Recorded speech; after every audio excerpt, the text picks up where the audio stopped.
Good time zone. And a happy birthday to all of those around the world.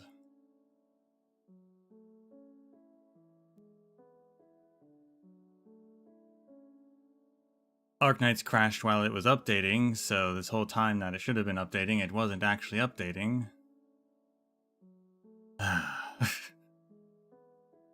When are we going to get an official PC client? They announced it months ago.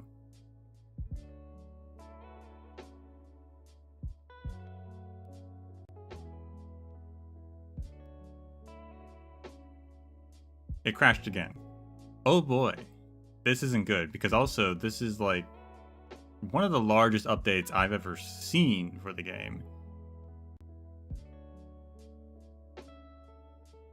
It's actually kind of crazy how big it is. I don't know why it's like 9,000 megabytes, but it is 9,000 megabytes.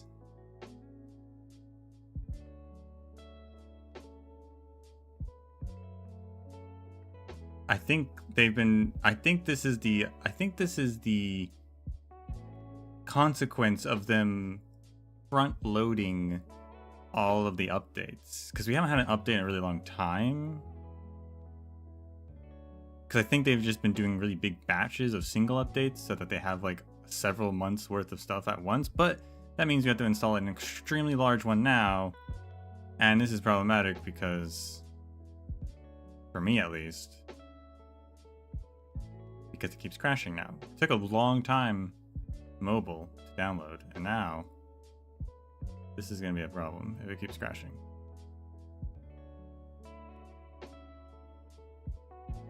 I would try to do it earlier, but I don't actually get on the computer until I stream, so.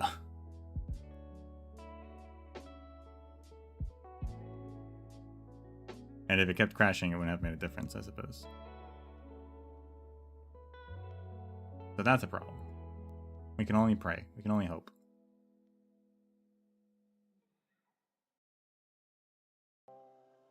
I can always try LD player again. Moo player is not going to work. Although LD player is behind several updates, but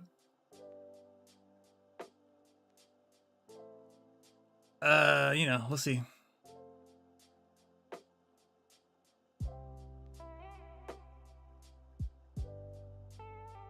I don't know why it's so big. This is not even like a big event. But I think they're downloading multiple events for this. I'm not sure how I feel about that. Less maintenance, is it actually worth it? I don't know. Smaller updates that are quicker maintenances, I feel like are probably better. Thinking about it now.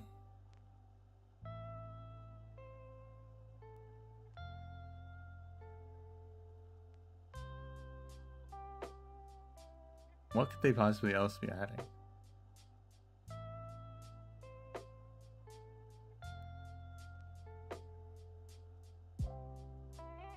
I was saying if there's like a bunch of CVs. There isn't. However, Exia's English voice actress is changing. Fascinating.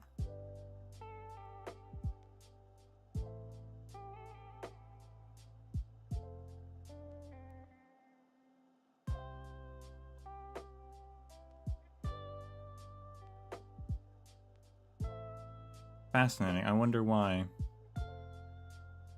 Is it part of the striking stuff? I think that's still going on.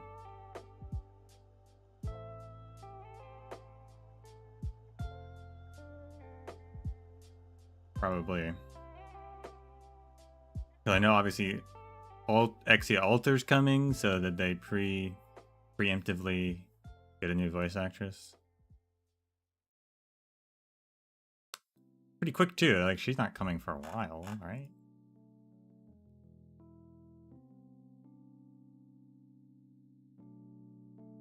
But, perhaps.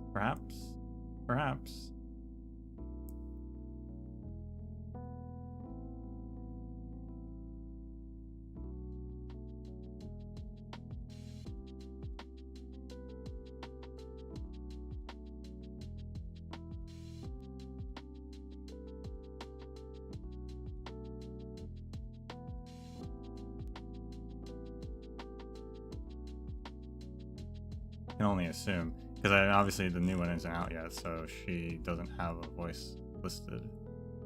But,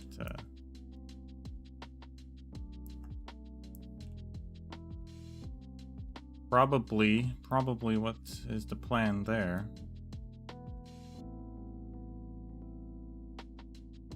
Wonder what she'll sound like.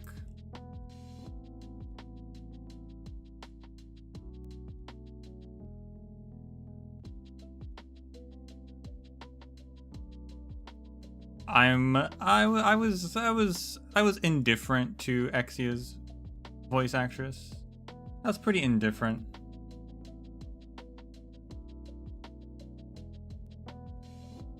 So we'll see. Wasn't the worst one.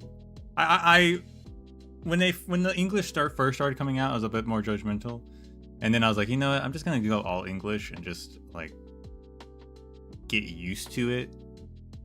Minus like 2 or 3 characters that I've not switched purposely. I eventually was just like, I'm just gonna go for it. So I've gotten used to characters.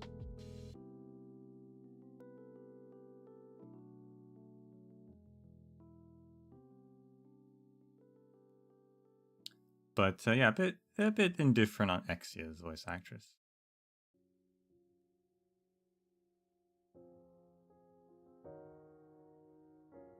I think she'll have an accent now. Like a Lauteran accent? What does Lauteran sound like? I mean, it's Rome, so like Italian, but... guess?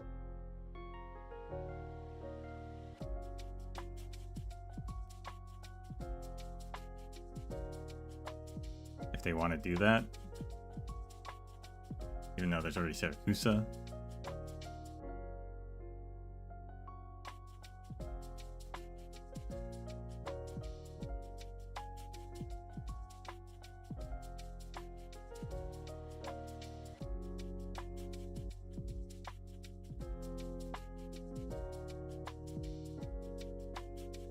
Yeah, we have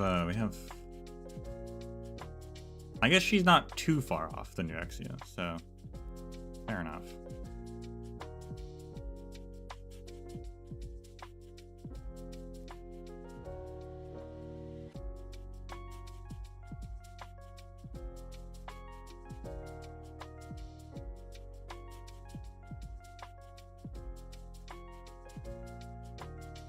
If it wasn't obvious, if you're new here, if you don't know my opinions, if you don't know my critical lore opinions, my critical story and critiques, we're not pulling for Eblana. Like, let's just get that out of the way now.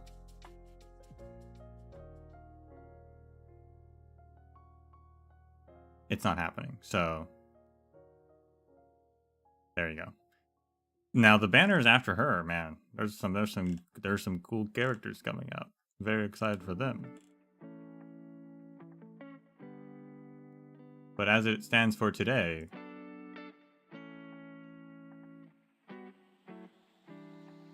we will not be pulling the gacha. If you enjoy the gacha gameplay, if you enjoy watching people spend all of their resources and money trying to get a character, that ain't happening.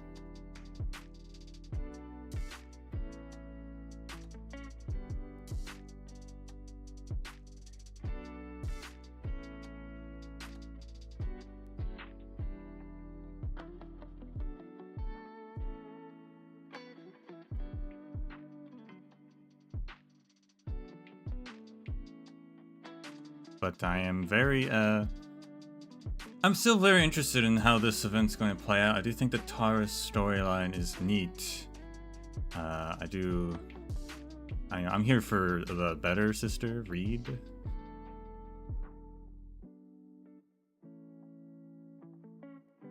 And I'm here to be proven wrong. I'm here to be proven wrong about the story, about Hypergriff as a storytellers in this case, because I, as it stands right now, only believe Eblana exists as a cash grab. maybe, just maybe, they'll figure out a way to convince me she deserves to be playable. I don't believe so, but I'm here to be proven wrong. I am.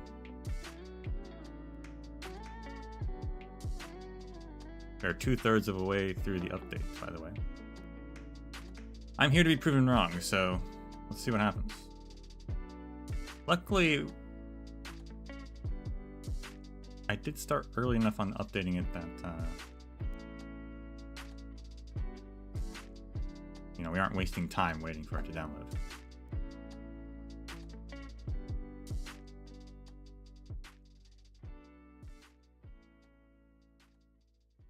You know what I just remembered though? I did not prepare a recap, but that's okay. Their story's been slow going and pretty simple, so I think I remember the most important things.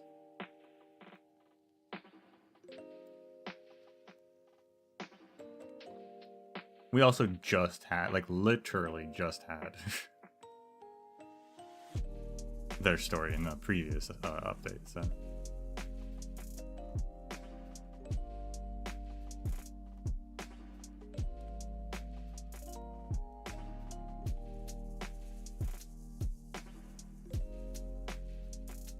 Exciting though.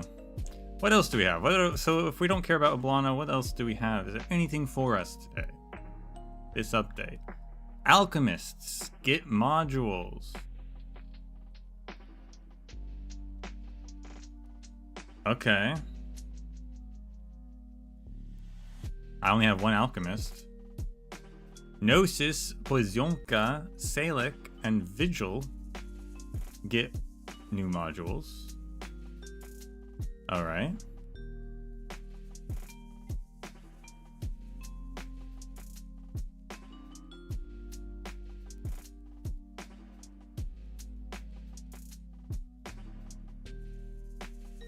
What's the Pozionka module like? That one's the one I care about. We were actually just talking about how Pozionka's kind of fallen off during CC. I was like, you know, Pozionka, yeah, not as good as she used to be. So it gets her X module, X1. So our previous one, to refresh ourselves, our previous module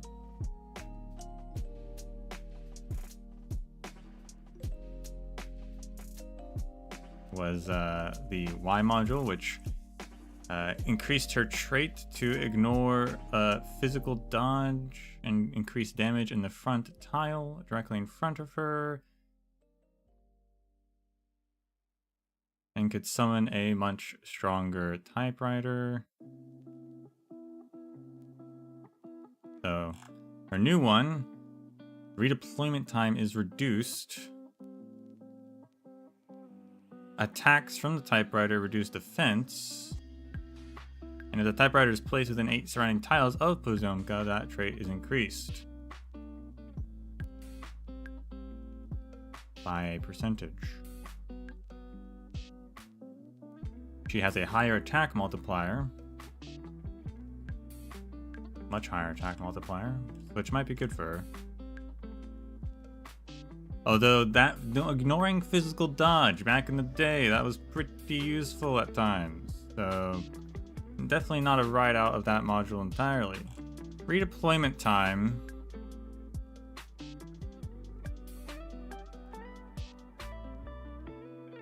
I've come around on. Ignoring defense.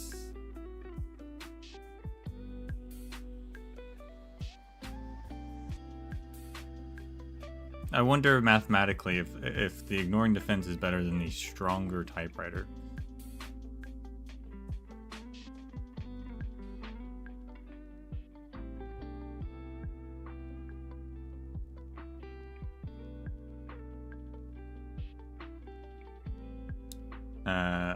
Oh, I guess the typewriter already ignored defense.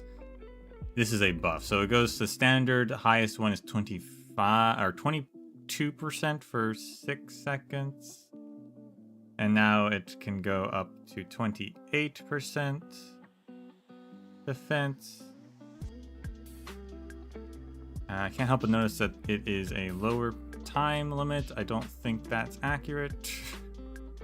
That seems wrong. I'm not sure why I'd go down to 4 seconds from... Unless the plus one's 5. Unless it's not 5 it's not 6 seconds. I thought it was 5 seconds plus 1, but I guess maybe it's 4 seconds plus 1, which is 5. Not sure how they ever write that out, but...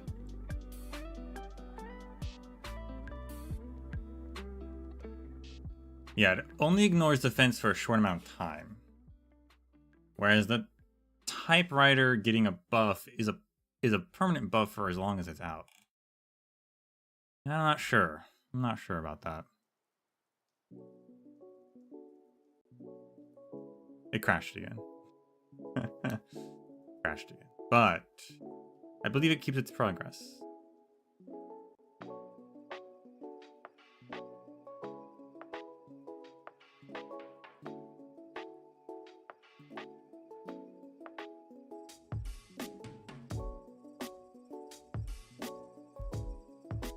They made it so long this time.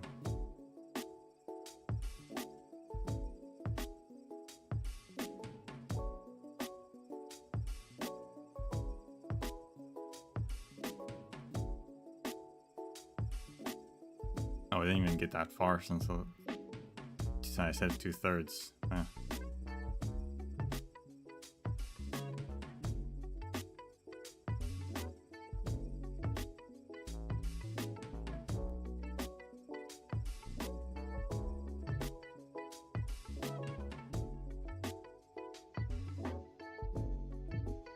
The redeployment time on her is...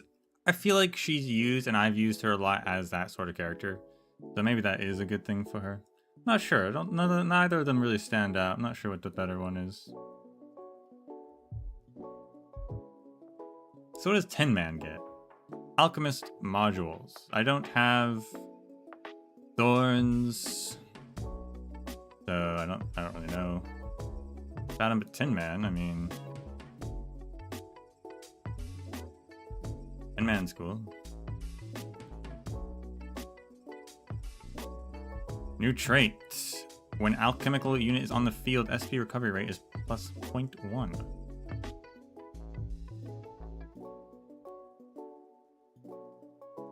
I assume for himself.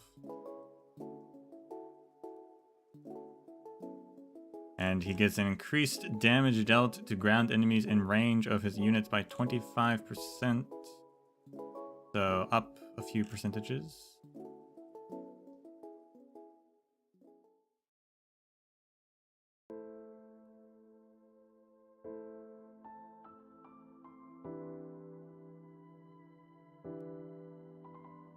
So, I mean, yeah, nothing crazy. The SP, I mean, the skill already comes back pretty quick. But even quicker, I mean, hey. Nothing wrong with that. Nothing wrong with that.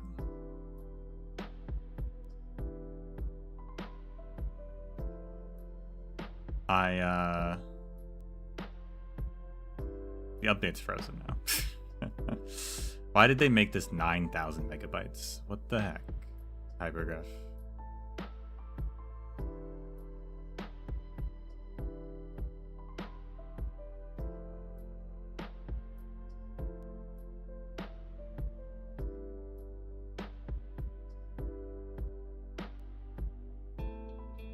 Actually crazy.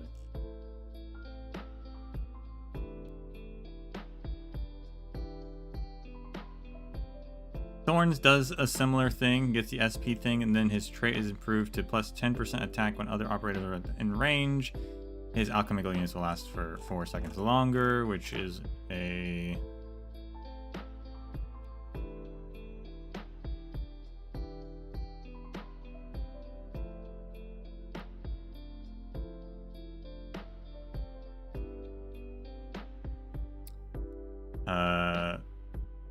I guess a 1 second increase.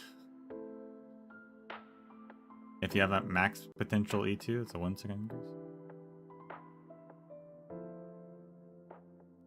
and a 1% attack increase. Huh. Pretty small percentages there. At least for potential. I guess if you have max potential, that's pretty small. If you don't have max potential, then like the increase is actually 5% increase. Still a 1 second increase for the time limit, but a 5% increase is better.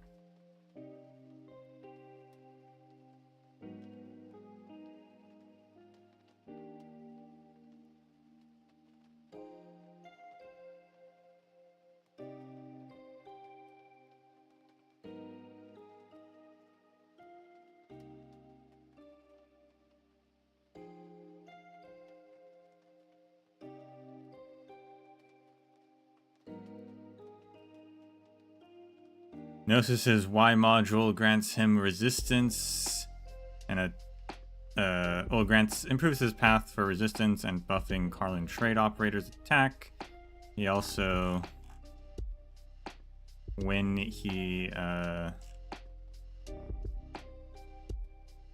there are elite or leader enemies with an attack range, his SP recovery rate is increased by 0.25.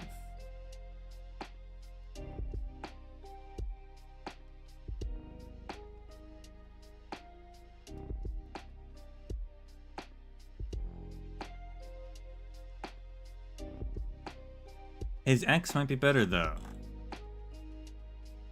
Boosting his enfeeblement and everything. I feel like that might be probably better.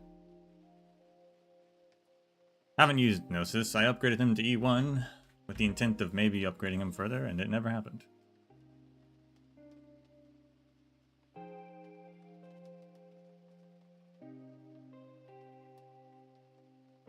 We are 80% there. We could have finished by now if it hadn't kept crashing. This is life for ya.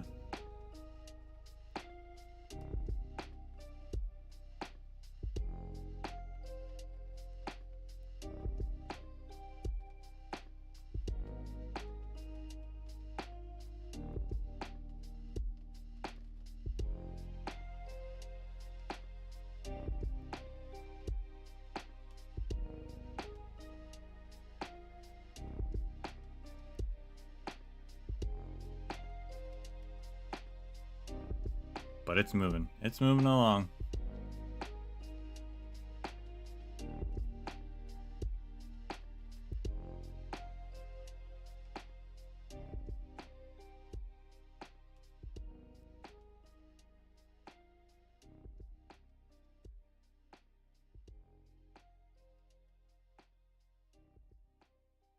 Guess we'll look at the other few characters. Because there is, of course, 2 new operators besides Eblana.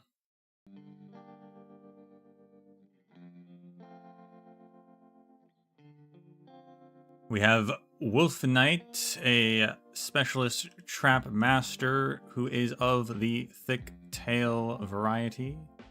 Very good. Haven't had a trap master in a long time. It's Ore Killer, which can be manually detonated after an arming period. Each Ore Killer can be manually detonated once armed and will deal 180% attack as physical damage to all enemies within range and stuns them for 2 seconds. This can be upgraded to 250% for 3 seconds with Mastery 3. Skill 2.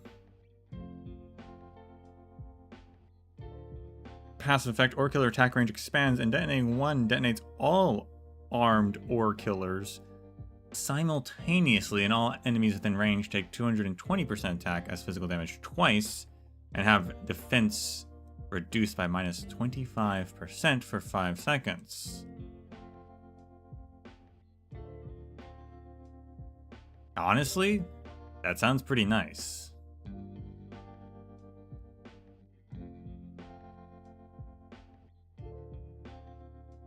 The mastery gains on that aren't as impressive per se, but yeah, that's pretty.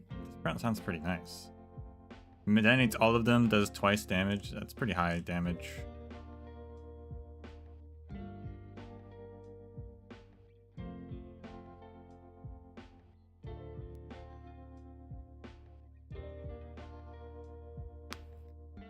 her module gives her a trait that has a 20% chance to deploy a trap that deals double damage.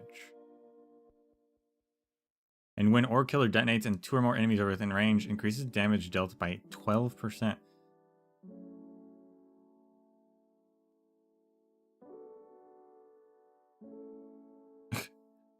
Wolfenite? Sounds kind of cool. I actually like. I don't use the Trap Masters a lot, but I do like them. Wolfenite. I'm kind of into it.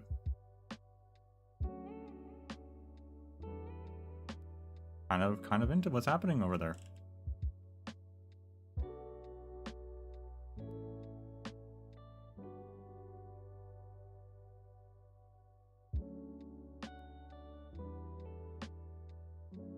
The other one, I believe we will get as a welfare operator is a loop shooter. Haven't used yet. But after she deals damage 20 times, she'll gain 35% physical dodge. We do love dodging. First skill deals 115% attack as physical damage, and the boomerang projectile repeatedly bounces between enemies for 3 times.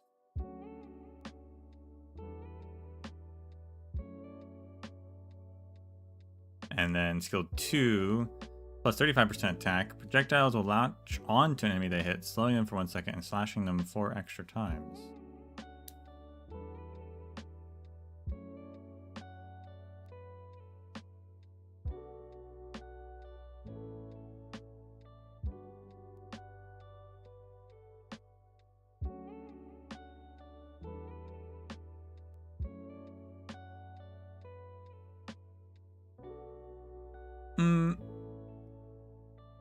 I'm not sure how she compares to the other loop shooters because I haven't used them. I'm not. Nothing about any of that really is like stands out. So, you know, it's like okay, you got the multi-hit. You got a slow for 1 second slow though. Latches onto them. Does it? How long does it last on them? Does it last the whole skill time? How long does that last? Does it last for 1 second? I'm not sure.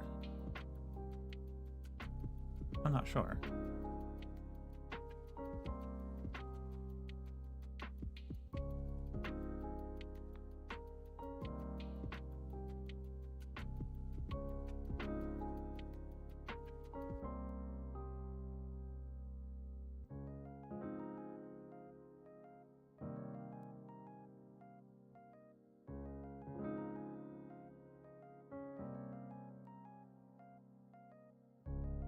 Not sure about her. Not sure about her. But Wolfenite kind of sounds pretty cool. We're decompressing. If you're wondering what happened, we have finishly updating, but now we are decompressing the files.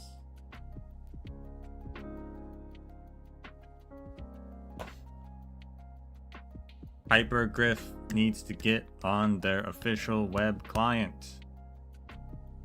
Our PC client.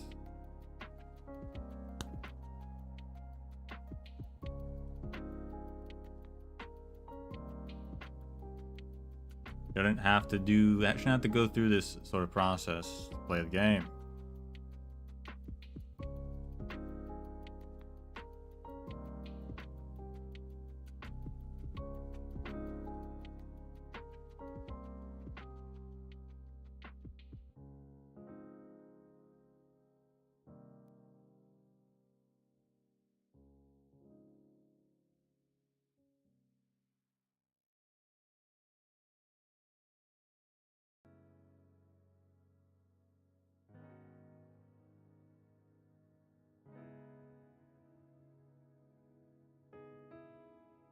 It's definitely a VOD viewers jump forward at 40 minutes sort of thing.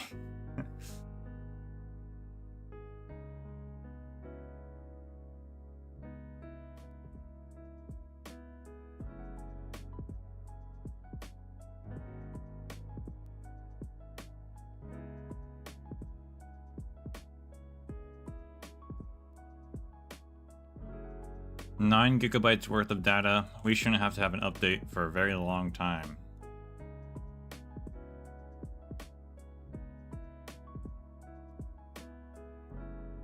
And if we do, I'm gonna question what they put into this. Like, if we have maintenance for the next event, I'm gonna question what was in this event that was worth 9 gigabytes.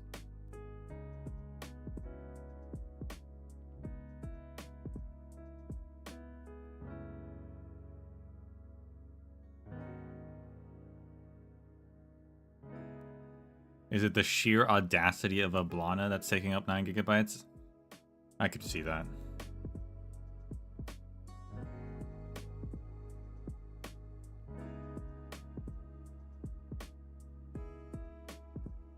Also, to make matters worse, can we talk about how Eblana's name is just really bad? Her code name?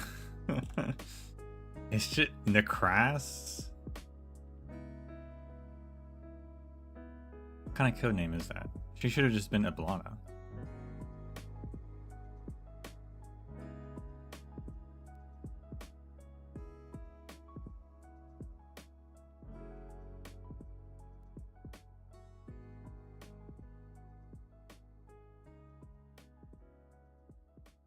Arknights. I heard Minimalist's voice.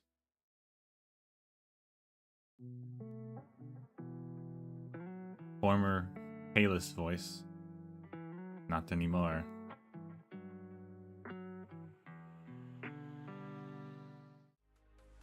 Well, bam, we're in. Oh my goodness.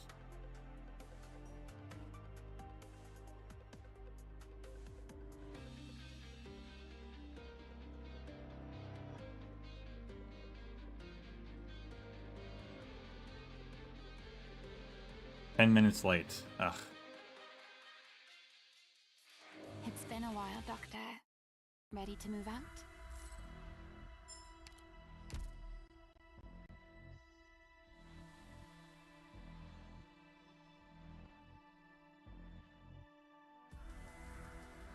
Knight of Naucerci.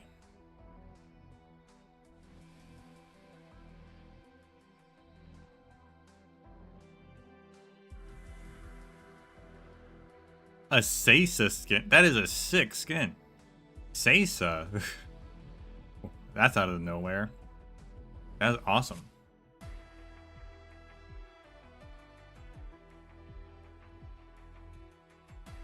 That's a really cool skin.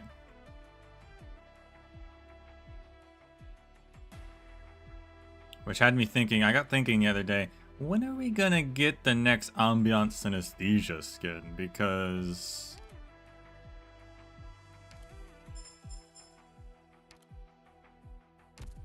it's already, the concert's come and gone.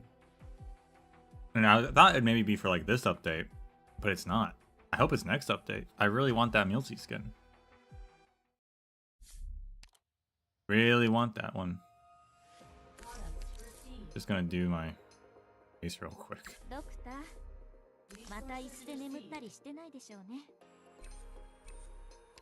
Speaking of Milseys.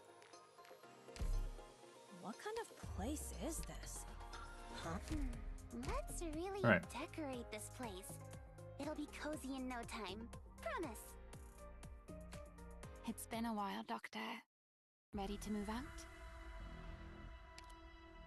That Seysa skin is really cool. Other folks will sell you collector's edition games and give you clothes as a bonus. Here, I sell you clothes and give you collector's editions as a bonus, as a price. They're the same.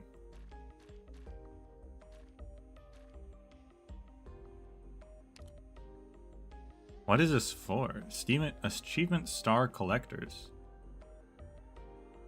That's the game ones, like... Is that Irene's game? Or is that the other game? Oh, they're actually both. It's all of the video game ones. So it's Flame Tales one and Irene's. And Seysa just got one. Seysa just got one. That's a cool. I'm buying. I don't even use Seysa. I've never used Seysa. I have no intention of ever using Seysa, but that is a cool skin.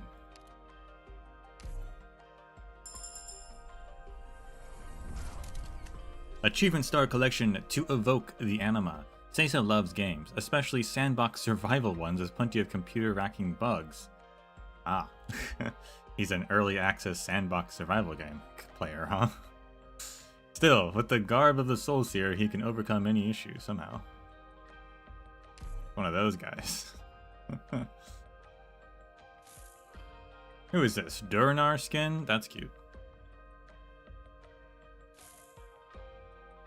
Balakvin skin. She has a... Oh my gosh. She has a Typhon plushie on her head. She's got a Magellan plushie over there. She's got... I don't know who that is. Who's that? I don't know. She's got that guy as a plushie. I don't remember how his name was pronounced, but she's got that guy. I don't know who this is though. Oh, is that Santala? Is that supposed to be Santala? I think that's supposed to be Santala. That would make sense. A little Typhon, Magellan, that's cute. That's cute. And then a nymph skin where she changed her color coding from red to white. And has cake.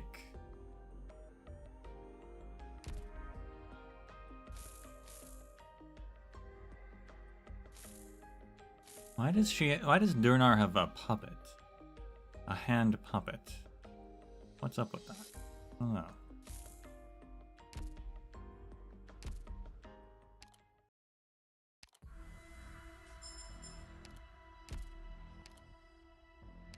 Models shower. Right. Head hunting. Nope. Nope. Nope. Justice Knight. What did Justice Knight get? Justice Knight got an op record? Oh my gosh. Now that's cool. I want to hear what Exia sounds like now. Before we begin. I obviously hear her voice lines in them. Divine judgment! Rock and roll! Barrage! Apple pie! Perfect! Let's keep up the momentum and charge on! Okay, that line read is very different actually.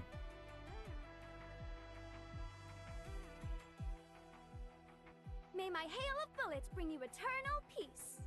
Victory is a heavenly melody. Alright, let's go home and grab some beers. Life is like a gun.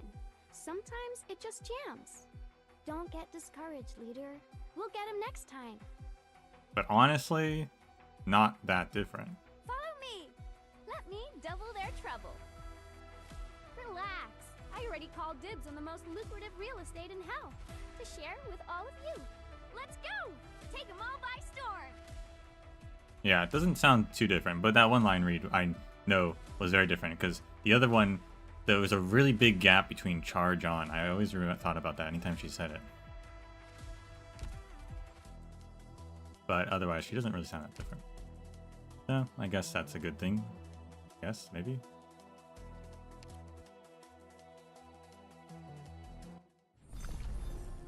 Elegy, or when elegies are ashes. So what's been happening in the Tara storyline?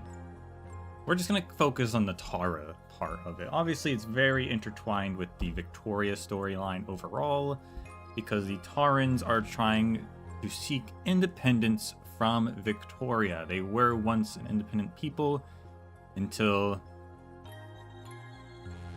the Dracos of Tara and the Arslans of Victoria came together after the Dracos were defeated, I believe.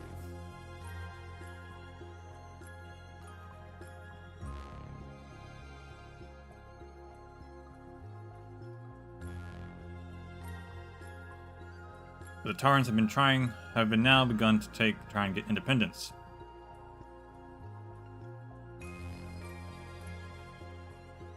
And they've been doing so through two bodies.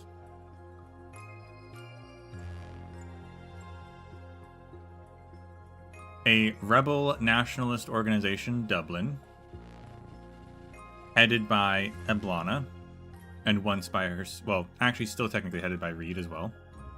We'll get to that. And then, as well as the Duke of Winchester, who is now allied completely with Dublin and is under their control.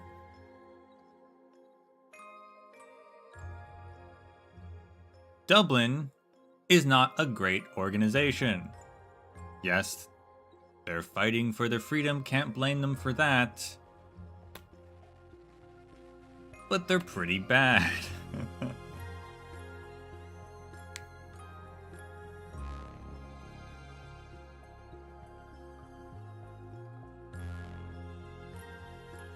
Freedom fighters come with a little terrorism, to be honest.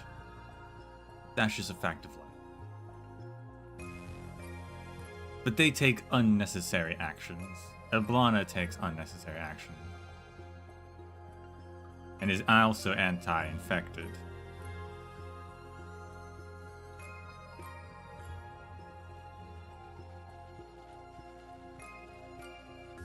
And also left her sister for dead, technically. But I think that was all, it's all been a ploy in order to get her sister to take charge. Because I don't think Eblana actually wants to be in charge. I think Eblana wants her sister to be in charge. And that's what's happening. Is Reed was almost killed and got infected. And was rescued by Rhodes Island in episode 9. After recovering, she left Rhodes Island to go help the Victorians and started her own sub-faction of Dublin as the leader. Just a ragtag bunch of people just trying to help each other, as opposed to the paramilitary organization that is Eblana's Dublin. Cut to See You Tomorrow. And not See You Tomorrow, See You Soon, which was just the event prior, the vignette series of events, and that had us seeing Reed confronting the Duke of Winchester during the war. We heard about this in the main episodes, but we actually saw it. She goes to the Duke to try and get him to help the siege of Victoria to of Londinium to save the people inside.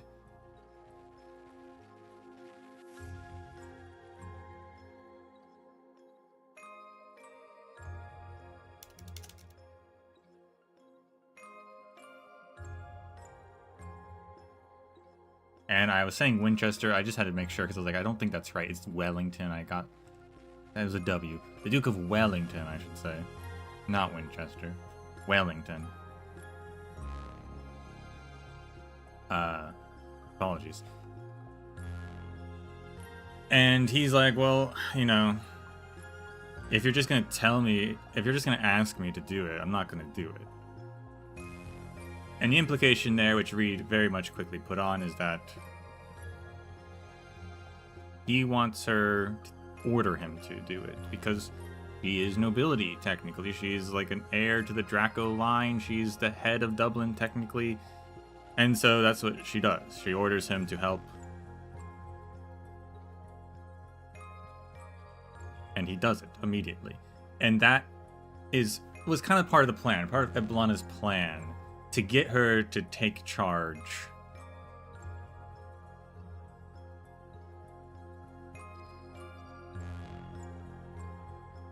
And now, after that, they went to head back to Narration, the capital of the Taran people. Which reminds me to pull up Orvos for pronunciation. I believe it was Cersei. So yes, that's pretty much what happened. Not a lot in the storyline overall, but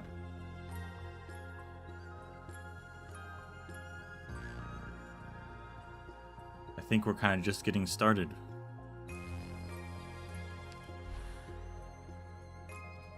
So let's get into this.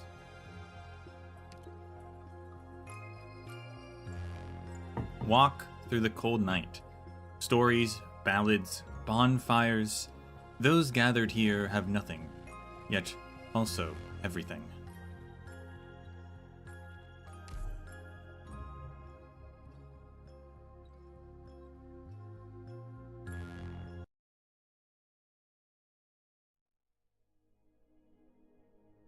To reclaim her kingdom from the foes, the Red Dragon of Greed sought the aid of a shadowy force, the dark mist that haunted in the forest. The Red Dragon breathed the fire of death, while the dark mist herded their foes into the blazing flames. Thus, the battle was won, and the kingdom was hers. The thorn-choked fields began to stir with life once again. Yet the deadly fire still crept across the land. What? The fields withered, the living faltered. The newborn perished before they could bloom, while the passing lingered, bound to this land. The Red Dragon would not abide the death going unrestrained. Her wish was firm. Life to life, death to death. Resolute in her purpose, she sought to cease the spreading fire. As Samhain drew near, she gathered those touched by the tainted flames into her lair.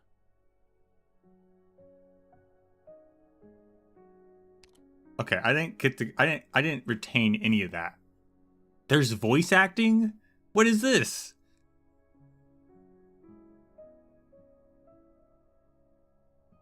I also didn't like pause at first, but it paused there, so there's voice acting now? Is that why it's 9 gigabytes? Am I out of a job? Did I just lose my job in Arknights?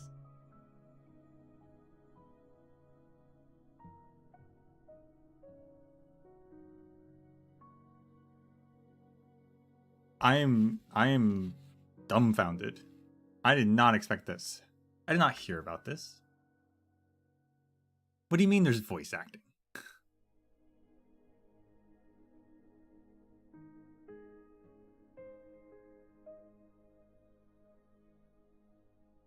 Is this whole thing going to be voice acted?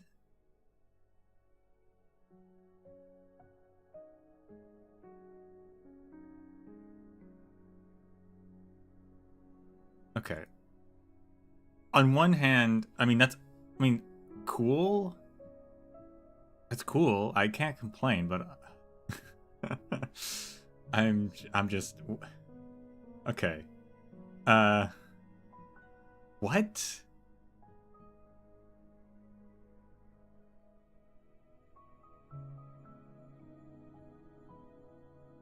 What?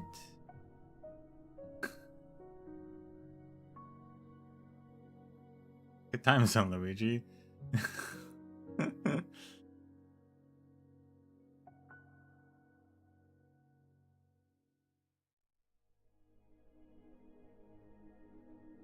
CN News? I haven't seen CN News today. Hey, did you know that there's voice acting now and I have no job anymore?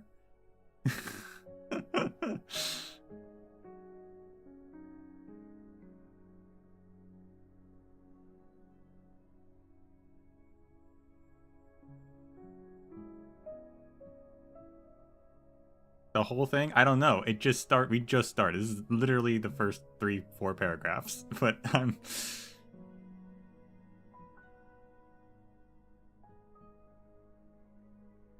the update was 9 gigabytes, so that would explain where it went. Okay, what did he say? What did this guy say? To reclaim her kingdom from the foes, the Red Dragon of Greed sought the aid of a shadowy force, the dark mist that haunted in the forest. The Red Dragon breathed the fire of death, while the dark mist herded their foes into the blazing flames. Thus the battle was won, and the kingdom was hers. The thorn-choked fields began to stir with life once again. Yet the deadly fire still crept across the land. The fields withered. The living faltered. The newborn perished before they could bloom, while the passing lingered, bound to this land. The red dragon would not abide the death going unrestrained. Her wish was firm, life to life, death to death. Resolute in her purpose, she sought to cease the spreading fire. As Huan, which is how he pronounced it, drew near, she gathered those touched by the tainted flames into her lair.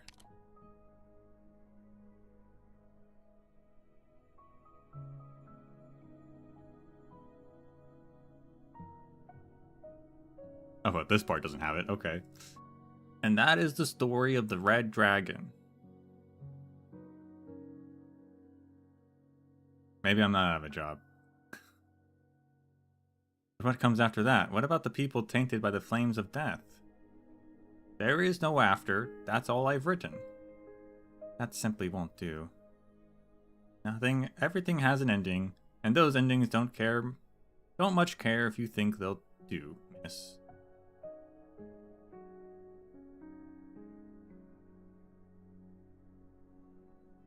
And yet it is for an altogether different reason that you hide yourself in this dilapidated pub after publishing your work.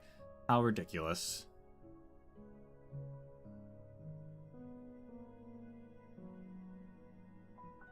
A lot of things are ridiculous. I guess not every NPC is gonna have one. The narrator had one though. Are the real characters gonna have it? Do you simply enjoy keeping people in suspense? Is your spirit soothed by tales of readers desperate to know the ending? Some overly enthusiastic messengers did manage to find me to deliver some fan mail. You must have been rather pleased. Pleased? I didn't even read them, just tossed them into that fireplace. How impertinent. Moreover, not a single story in your collection doesn't cut off unceremoniously. Truly impertinent. It's simple, really.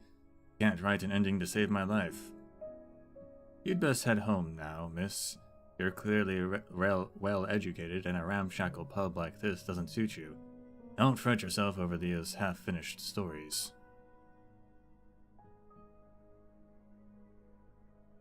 Why the hurry to show me out the door? Perhaps I can help you. The author takes measure of the woman once more. Even with a hood over her head, he can see how pale her face is. It must be very sickly, he thinks. The moment she arrived in this abandoned village, she went straight for the pub. She had clearly done her research and seems unlikely to give up anytime soon.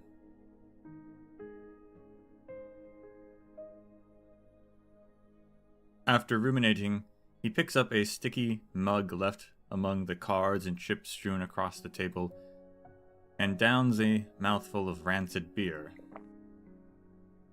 Alright then. So, what kind of ending were you thinking? Why would I be the one to come up with it? You're the writer, not me. I simply wish to offer my own story to spark your imagination. Your own story. Wait, are you another survivor? Did you also narrowly escape death in that city last autumn? Only if those who've experienced the truth for themselves would recognize what your stories are based on. Well, go ahead then, I'm all ears.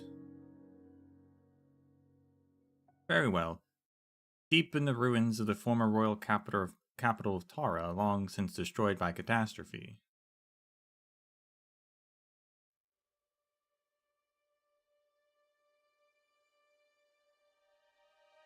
Deep in the ruins of the former royal capital of Tara, long since destroyed by catastrophe. On one uneventful yet peaceful day, the flame burning in a metal stove was snuffed out. This was no urgent matter, but the red dragon came all the same.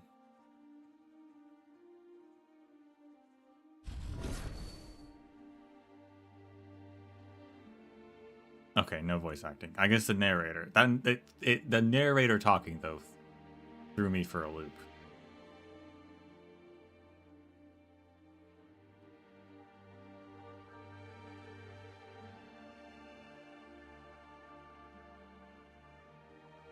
So is this the castle that Reed went to? Is now Cersei just the this destroyed castle. Is that not an actual place? That actually would make sense.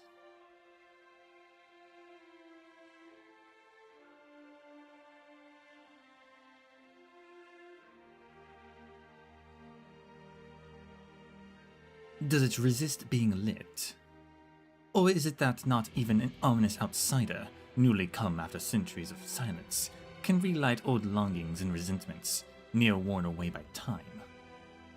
Or perhaps I am simply need to be less reserved. A purple flame dances around the stove. Under its light, the red dragon's face looks even paler than before. Whoa.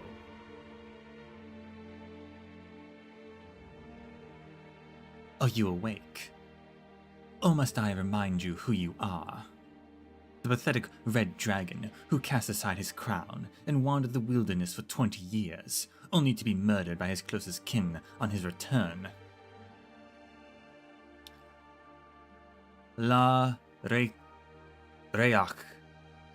the exiled king, correct? How close was I to that?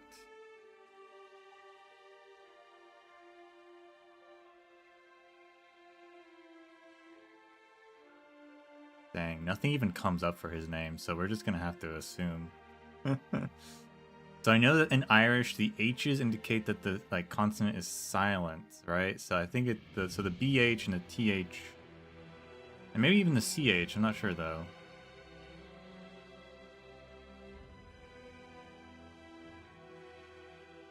I don't know.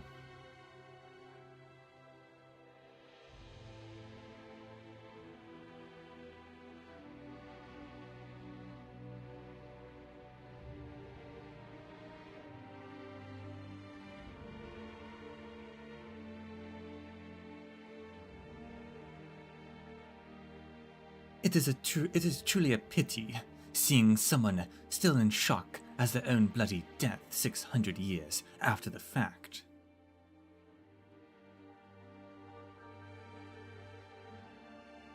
"600 years. Give or take, the true date of your death has long been forgotten."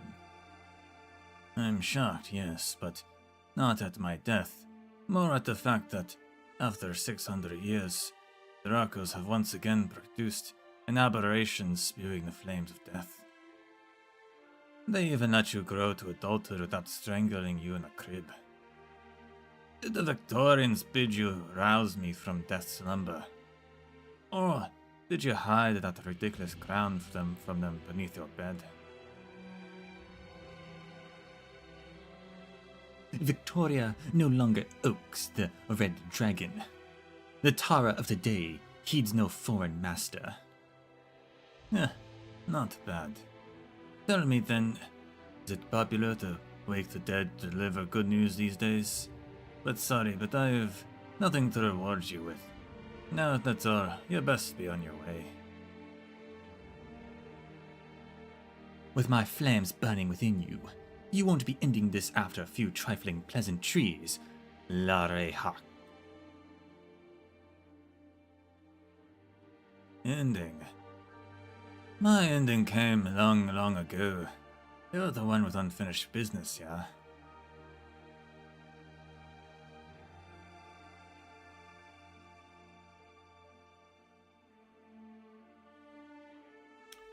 Look, I get it. They're the flames of death, after all. That you'll get into all kinds of trouble. Life and death, getting jumbled up in herds of undying beasts. Newborn cubs having their lives snuffed out before you. You know it in the works.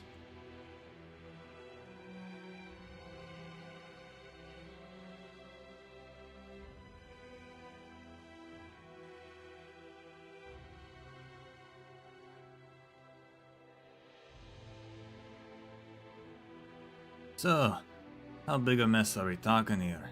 A field, a city, countryside?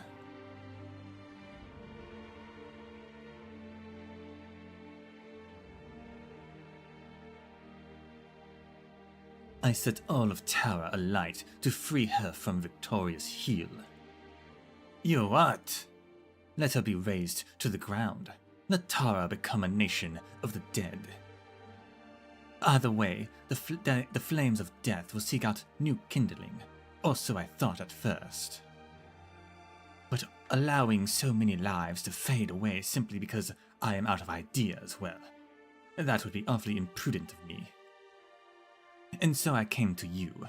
Tell me, what should I do to cleanse these deathly flames from the field of Tara? If only that were empty bluster.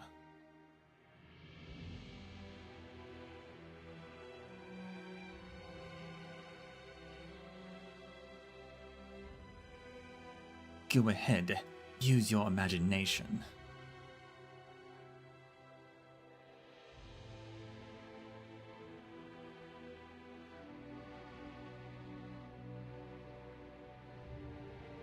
I've had enough. What I'm about to say isn't for you, but for all the people still willing to call themselves torrents. Those tainted by your flame and marching towards death have been renounced by life itself. It will never return to them. This goes without saying for the corpses marching behind you, obviously, but the same holds for those who yet still live, walking like the dead. There's no medicine that can save them. Gather them together, so that their fires do not taint others.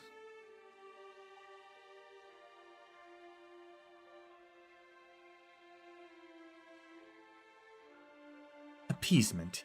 Is that all you can suggest? Of course not. Next, find another red dragon. Assuming you haven't already slaughtered your kin, of course. Find the real red dragon. One whose flames warm others' lives. Let things return to as they once were. Ashes to ashes, dust to dust, life to life, and death to death. Is that all you know? It is, ignorant young dragon.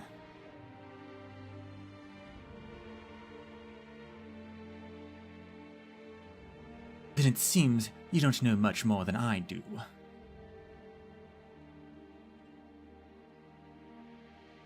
I think I figured out his name if they ever say it again. The red dragon does not even bother to sneer at him. She simply turns and leaves. She passed by a ruined home, faint yellow candlelight seeping through the cracks. This is the wilderness where the dead roam. No one should be living here, and so she knocks on the door. Who are you? Who I am is not important. What's important is why are you living out here? I came because there aren't any Victorians here to knock at my door and rob the food I dug up myself, along with my savings. 5 years ago, on a night like this, wicked caster came by, killing the Victorians as they closed in step by step. I offered him beast meat, grains, and freshly brewed wine, but he told me he didn't need any of it.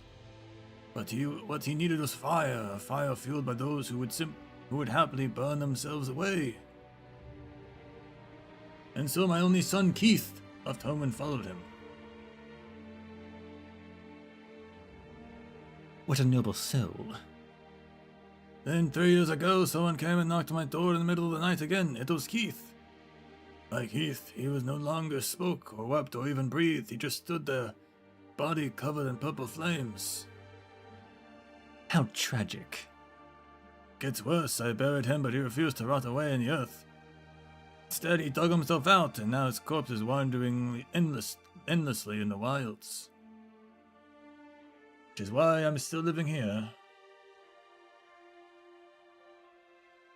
Are you one of the caster's friends? Are you here to lay Keith to rest? I am. Ah, here he comes.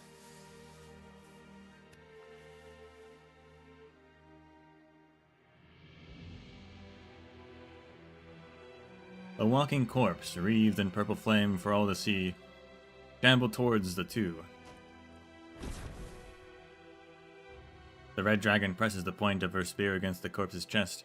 The fire rages so hard that it sears away its flesh in an instant, leaving nothing more than ash. But an idle thought crosses the old man's mind. The fire did not seem to burn out, but instead went up along the spear to return to the red dragon's body.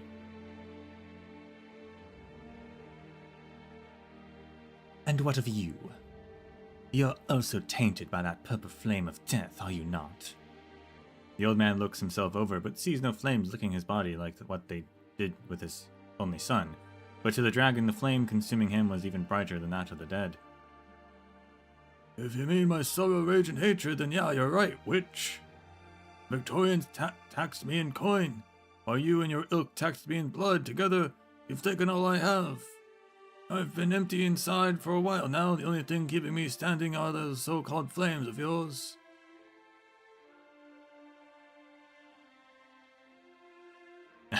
Oh, that's a intense face she has. Then what if I were to take them back? What would you say to that? I'd say you're late. The old man closes his eyes, facing the point of the red dragon's spear. You can feel the fires of anger and sorrow propping him up, burble as they flow into her hand. As they leave his body, his muddled consciousness leaves with them. He can sense that the death is near, but considering how stagnant his life has become, he no longer fears it. But the fire suddenly stopped flowing. Why won't you kill me? Because you no longer need to be killed. A spirit once told me that life will never again grace those tainted by the flames of death, and now I see that he was right.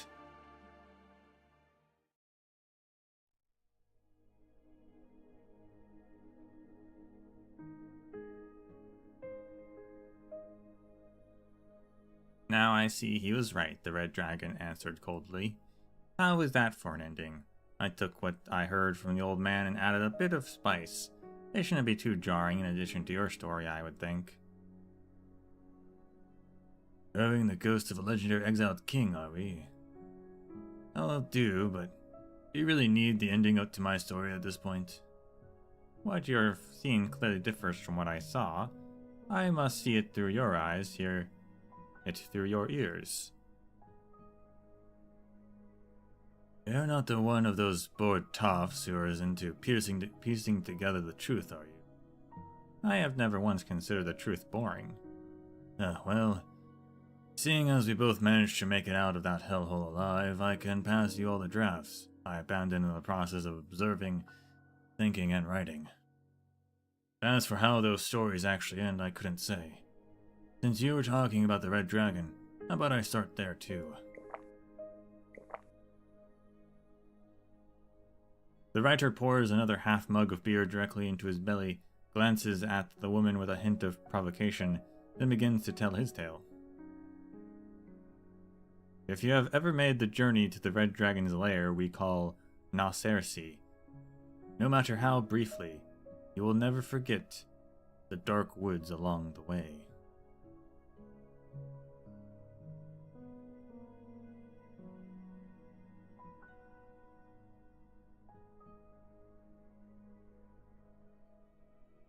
They are dismal and damp, filled with a gloomy mist and fae who love playing tricks on men, a labyrinth of darkest black.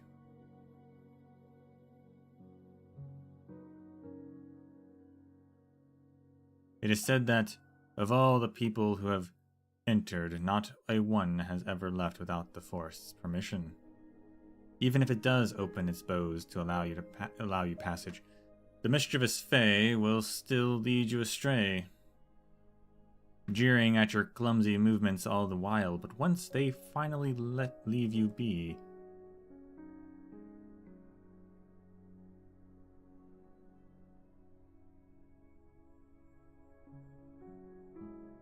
it will become as beautiful as a painting that should not exist in this realm. The Red Dragon, along with the people who have followed her all this way, step into the lair without the slightest hesitation, leaving that beautiful sight behind them.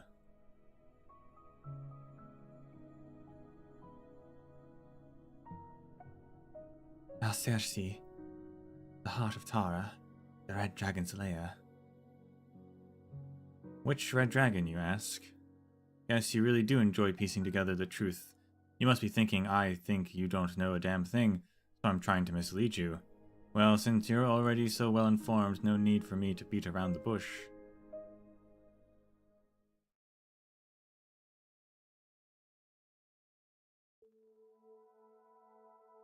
Narcersi, the heart of terror, the red dragon's lair.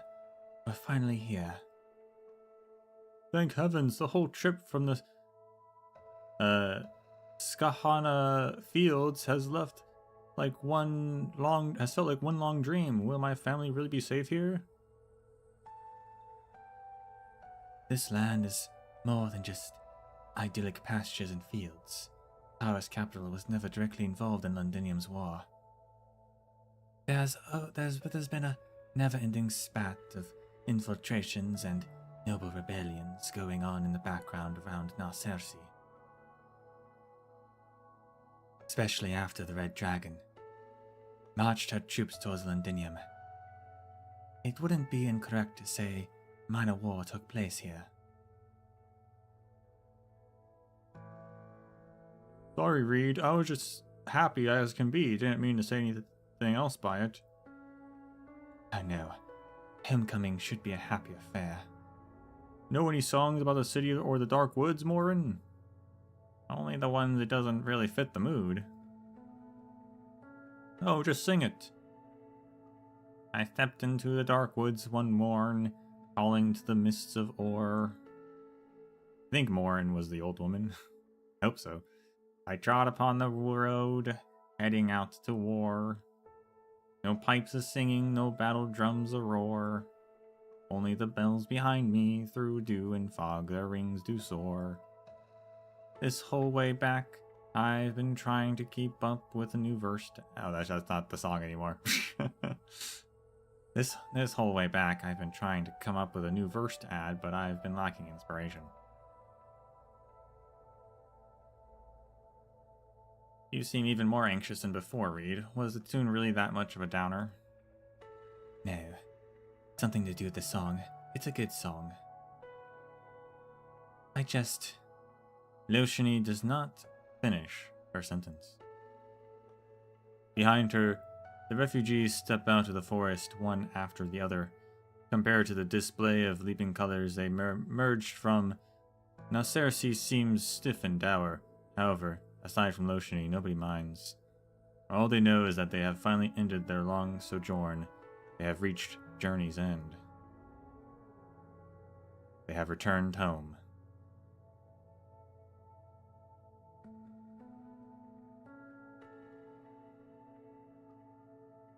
So, what next? Someone will be coming to help us. And once they're here. Loshini spots a figure slowly walking over from the city. It must be the man here to greet them, but the last time they met, he had wanted to kill her. She subconsciously puts her arms out to shield Morin at her side. Why are you here? I have come to welcome you. What? I'll be escorting you to Narcersi. To meet with Her Highness Eblana. Don't worry, you'll never have to see me again, not unless absolutely necessary. Indeed.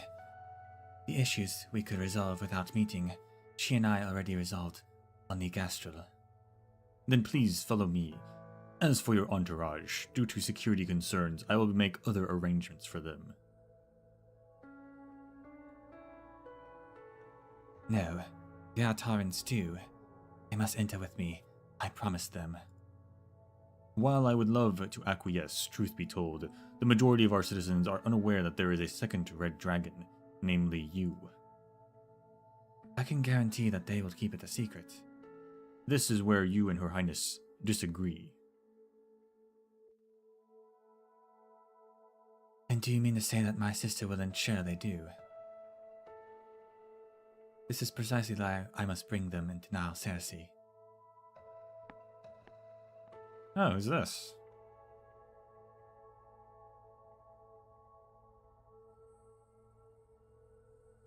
If I may, I have an idea that would satisfy both parties, if you'd care to hear it. I brought you here, Wake Woman, not simply as an overseer for settling citizens, but also for your discretion in sensitive matters. I hope this idea of yours isn't mere wishful thinking. If so, know that even you will no longer be welcome in Nile Cersei. Of course, of course. As you so elegantly put it, Nile Cersei is indeed unable to so readily open its gates to our errant countrymen. But I'm heading to the village of the Wakemen tomorrow to ask for some sacred instruments. Seeing how these people have nowhere else to go, I could have them stay at that village for now.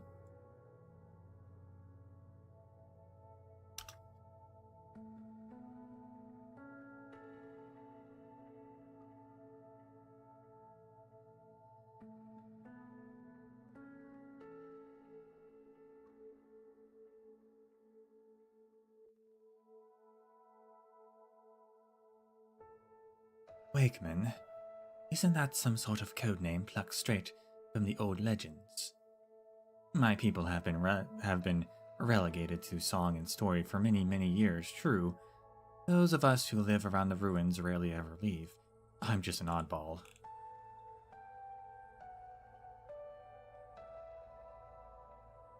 Which is why I can promise you that, well, no word the Red Dragon will leave the village.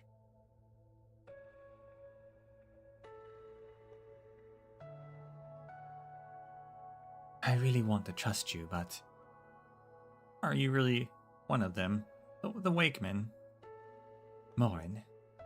Before my great-grandma died, he said that for a traditional burial held by Wakemen, our family searched all over as best we could, but never found one. All we could do was pass it off as the ramblings of a dying woman.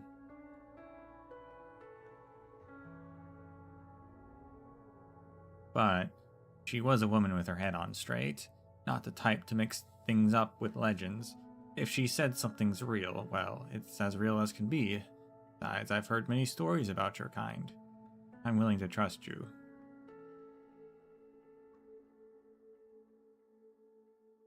Then please don't betray that trust, Wake Woman. Naturally. All right. What say you, Mr. Brigadier? Go.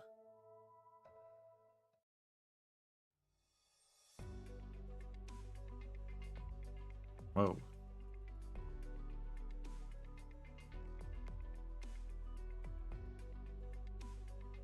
Nemos, who are these people? Sorry for making trouble for you even after I left. They're Taurans with no place to call home. Now Cersei can't take them in at the moment, so I thought maybe. We made an exception many years ago by not forbidding you from leaving. We have even less reason to admit these strangers we know nothing about. What if we're not here to be admitted to the Wakemen, ma'am? Morin. Once, when I still dreamt of being a wandering bard, I collected the legends of the Wakemen, sought out your people, and told your tales. But in the end, my dreams of both bardhood and Wakemen were shattered to pieces. Only now, when all I want is to go home, do I run into you. The legends are true, your people live ascetic lives. You only come into contact with outsiders to hold funerals, letting the souls of the departed find rest in fire. Correct. You came here with... No, we're just folks from all across Tara seeking refuge. Not one of us is qualified to join you, we're just looking for a place to stay for a day or two. I promise you we'll follow your laws and customs as best we can. We won't trouble you any more than we already have. Winter's just around the corner, too. I'm not sure if your people hold harvest festivals, but if you do need any help, please feel free to ask.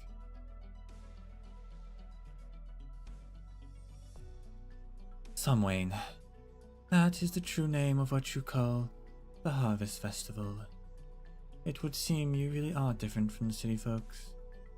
There are some abandoned huts outside the ruins. You may clean them and stay there. Thank you. Or rather, Gorai Mahagat. Yep.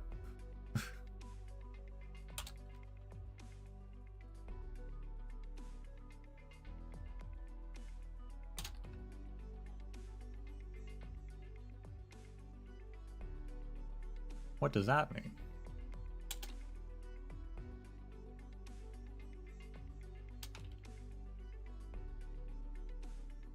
Oh, it just means thank you.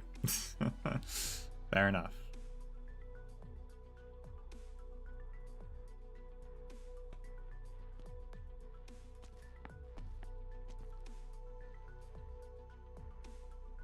Is there anything else, Nimos? The Dubliners in the city want to hold a victory party to celebrate Tara's liberation. I promised them I'd ask you for some of the sacred instruments. They'd show Tara unity and represent the important tradition to the nation. With Samhain almost upon us, we have none to spare. Have you forgotten? But even if we did, I would not give them away.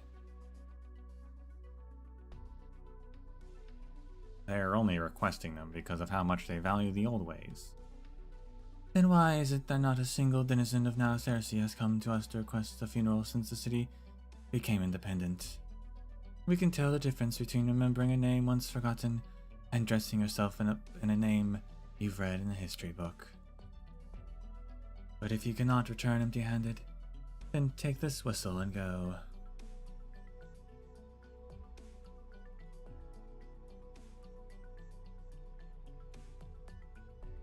This is just an ordinary whistle. It is the highest honor we can give them. The Wakemen do not stand with the living, nor do we require their reverence, until of course they are dead. That is the tradition Dublin should be honoring.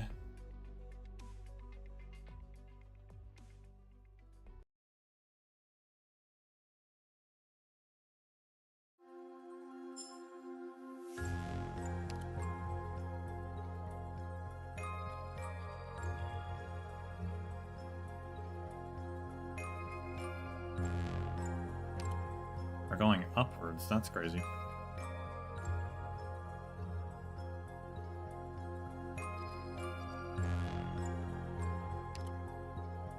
Title page.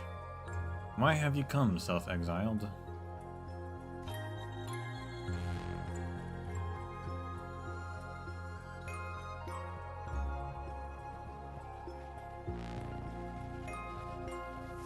So now Cersei wasn't the castle that she found originally, but it is still a ruined city. It's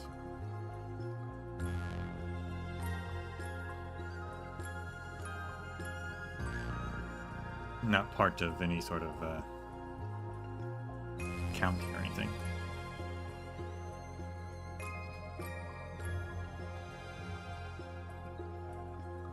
The map is very pretty.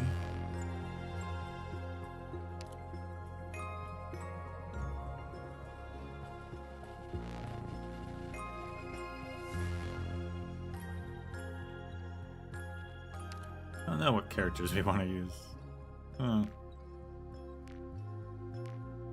Just go in and see what happens, I guess.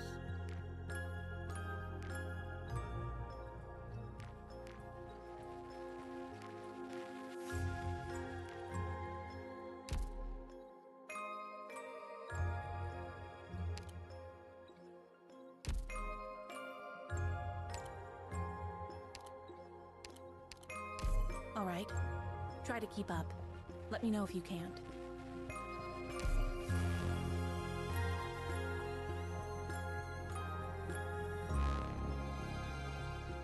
Not really a lot of like Dublin characters. Except for Reed. I guess Harmony. Wherever she is.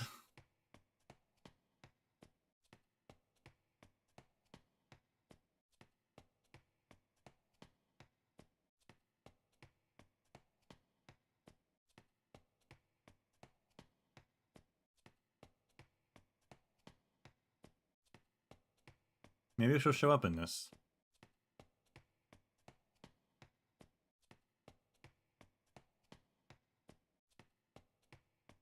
Extra, extra, read all about it. The Victorians are retreating, not fighting. Tara has gotten back all its territory. Peace will be restored to all of Tara by some wine.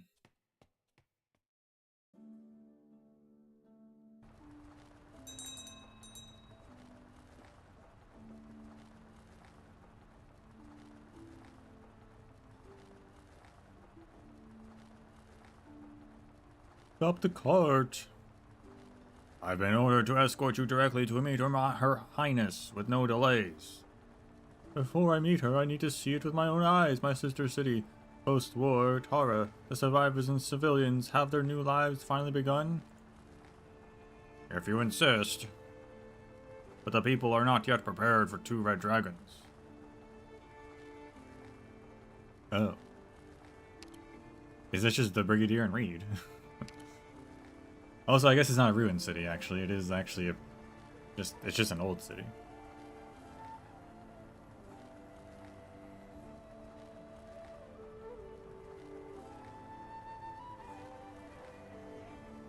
Of course I need that.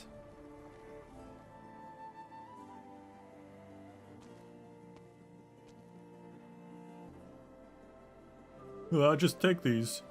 These knives, axes, and bowls are all made of iron. They'll make for good materials. I beg you, Kalan, take them. Even if you have to melt them down and make some eyes for our statue.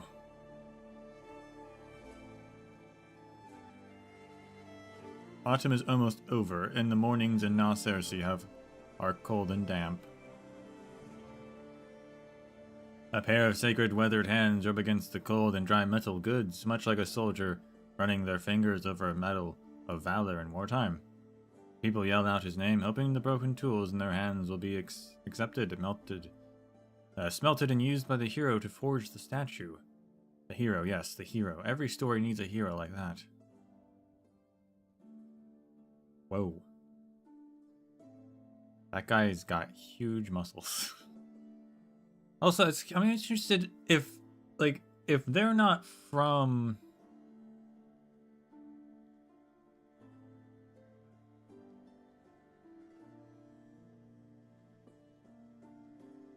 I'm curious about the history of and origins of now Cersei and Eblana and Reed. So, if they're not from, where are they from? Like, where did they grow up if they're not from now Cersei? Because Reed hasn't been here, right? So,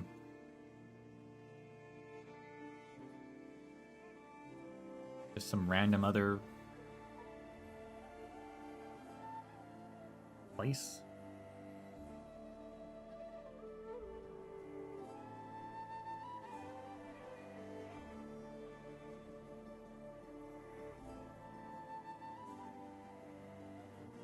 I guess people were living here.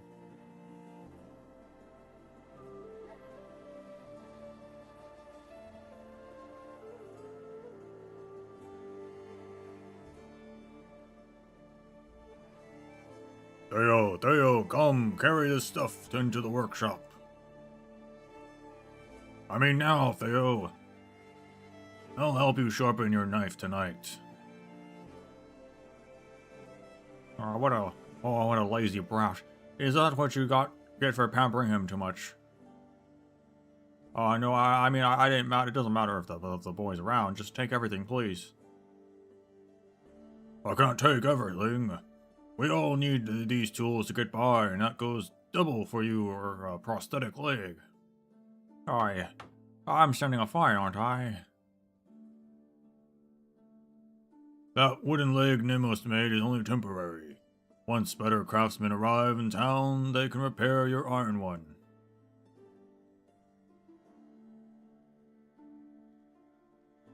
But you're making a statue to commemorate our victory in the war. One that will be displayed in the main square during Samhain.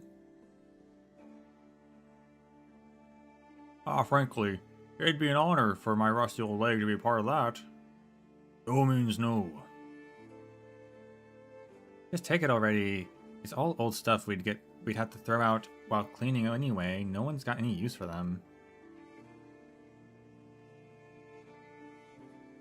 What's wrong with these bowls? They look perfectly fine to me. We can use clay ones instead. As for the axes, they'll just share the few we've got left. The war just ended and the city's short on everything. If we don't help you, how will the statues ever be finished? Oh, I can accept you as prosthetics no matter what. You're a great man, my hero, but you can be so stubborn. Yes, truly, she's hidden. No one could tell if she's a red dragon. Lotiony slowly walks into the crowd. For some reason, she feels as though there's something separating her from them, as if she's looking at them from the other side of a bonfire. Excuse me, what are you all doing? A new face in town, haven't seen many of those lately. Where are you from, Voivra?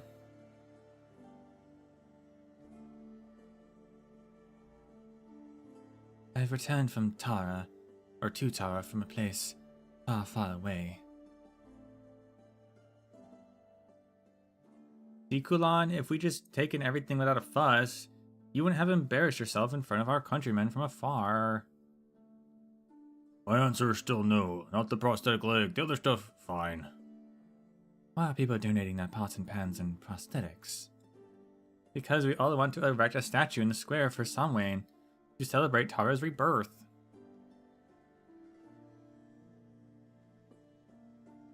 It's to celebrate Samhain.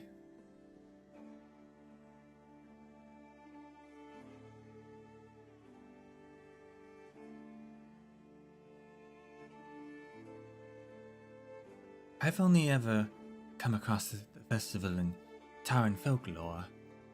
It's held after the autumn harvest and before winter, yes? And it's meant to connect the shore to the next. You know your stuff, Voivra. We used to just celebrate the harvest every year. It was the Dubliners who told us about the festival's historical origins. So we sweep our houses, prepare feasts for our guests, and more importantly, light bonfires. On the day when life and death intertwine, we welcome all visitors to the banquet. There's so much to do. And since this is the first Samhain, the MH is the W, not just the H. Samhain, since Tara's rebirth, it should be even more grand. I think it's... I don't remember how that guy pronounced it, but I think it's actually...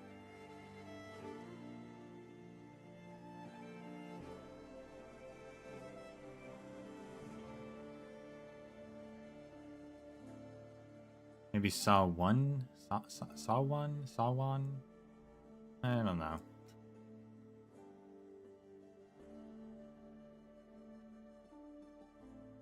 Does it come up? It does come up.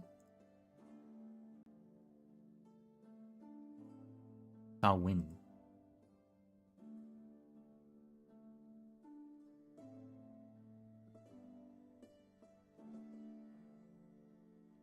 Good. Okay. And since this is the first Samhain since Tara's rebirth, it should be even more grand. Good thing too, otherwise Kulan would never accept our old books, our old pots, even if we had to tear down his own house instead. Speaking of, do you have any iron on you that you'd like to donate so the hero can add it to the statue?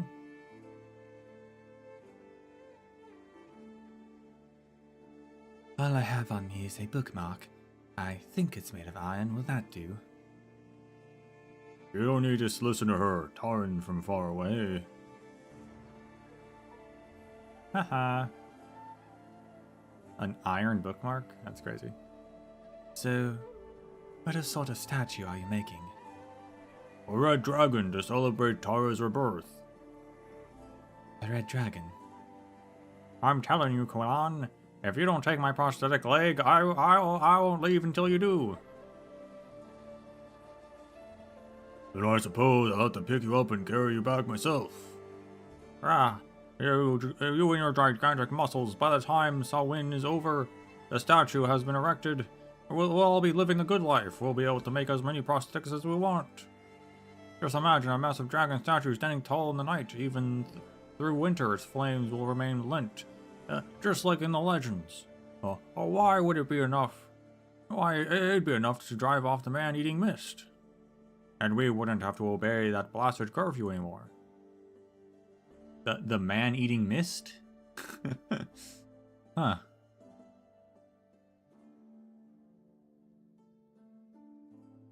The curfew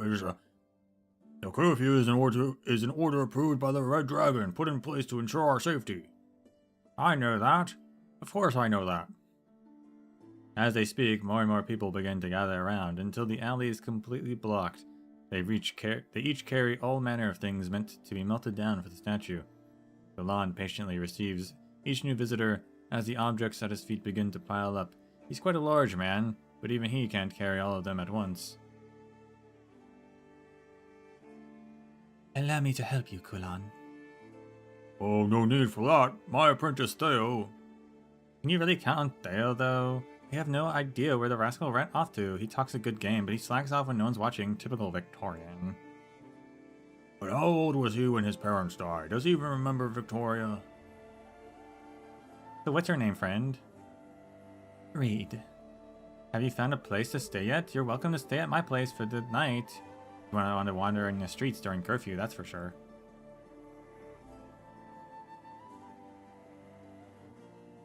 I think I do. But a curfew? You mean the city has a lights-out bell? Not quite. Victoria used lights-out bells to suppress the Taurens. Now Cersei's curfew is to safeguard us. The black mist lingers in the dark woods, shielding all of Now Cersei from outsiders, but at times it also drifts into the city streets. The curfew is meant to prevent anyone from encountering the mist. It permits no trespass. Anyone who enters without permission will never return. You mean the mist really eats people? Listen to yourself. You come all this way and this is what you ask about? Look, things will be better soon. Just you wait. Now come with me. I'll show you around Now Cersei.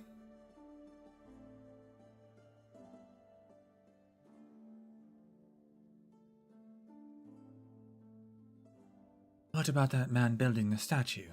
Golan, was it? What is he going to do? I know a bit of arts. Perhaps I could help him. Oh, don't worry about him. He's a genuine hero. He once dispatched an entire Victorian scout team in the Dark Woods. Unfortunately, he was a bit of a softie at the last moment. He's the only one willing to put up with Theo's nonsense. All by himself, really? Well, in the woods, the forest has always been on the Tauren side. Ugh. Stop changing the subject, Reed. Just come with me and have some ale and stewed meat. I'll warm you up. It'll warm you up, alright. You must know that you've come home at the perfect time.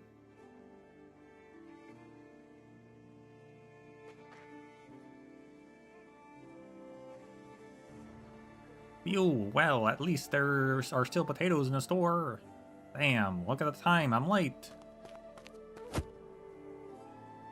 Who's the one charging through here like a wrecking ball? Oh, that's the same guy. Hey-oh! Sorry. I'm just in a hurry to get back. I didn't mean to bump into you, sir. Here, let me wipe that off for you. You dare disrespect me, too? What? No. Maybe I misspoke. I was just wondering if you needed help. Stay away from me! The man raises his cane and strikes Theo hard on the chest, knocking him away. The morning mist has long since gathered in the uneven crevices of the stone pavement. Foaming murky puddles caught off guard, Theo stumbles backward and falls straight into one.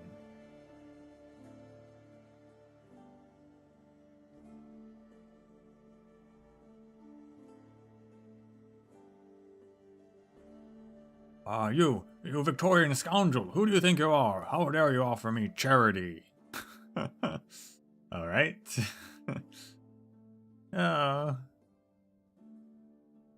Put that cane away. What's going on here? Oh my gosh. It's one of the new operators.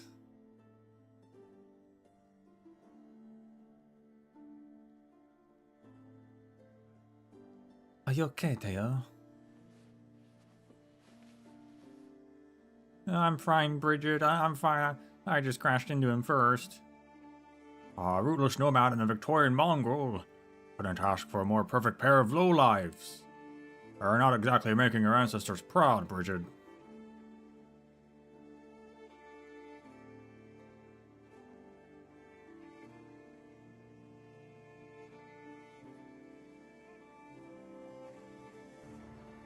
What is her voice?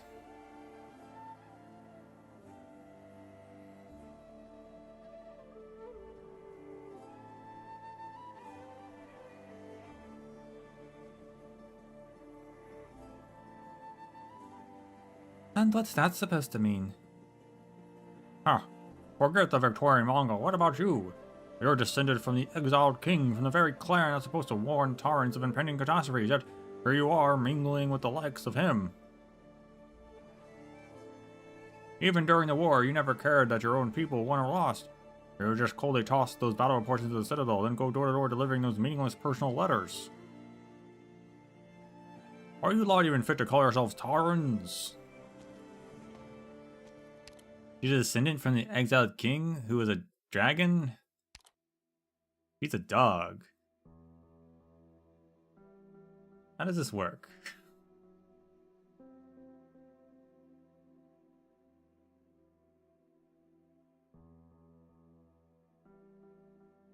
So this is the only place you have to go. Why not just go back to Kulan?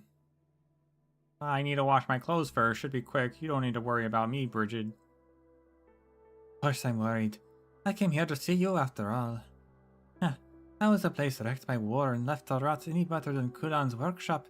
At least there, you'd have a forge keeping you warm and hot meals. Oh no, it's just that I don't want to cause him any more trouble. Please don't tell Kulan about what happened today, okay? I'll be on my way as soon as my clothes are dry.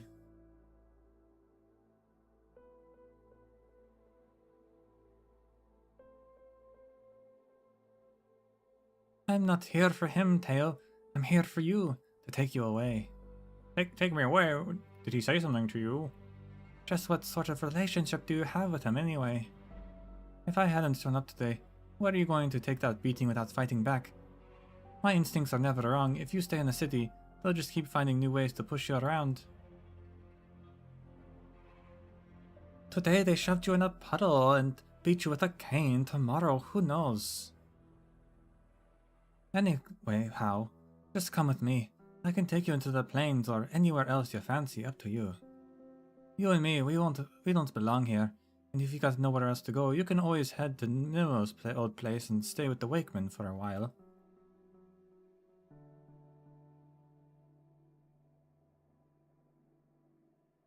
I do want to see them, after all the stories Nemos has told me. But I can't leave, not unless Kulan asks me to. Nemos has no time to look after him, and the dragon statue isn't finished yet. What would he do if I just up and left? But still, thanks, Bridget.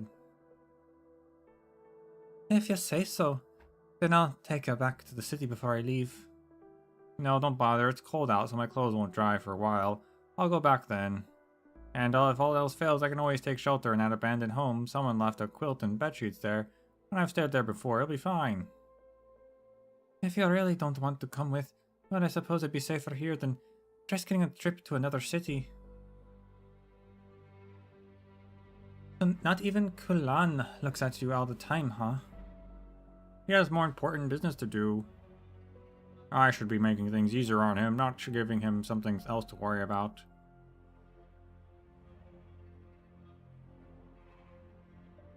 Well, goodbye then. Take care of yourself, you hear?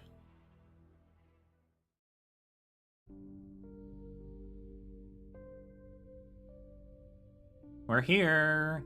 Like I said, you've come at the perfect time. Today we have fresh ale, stew, and oatmeal. If only we had a bonfire. Shouldn't you save that for Samhain?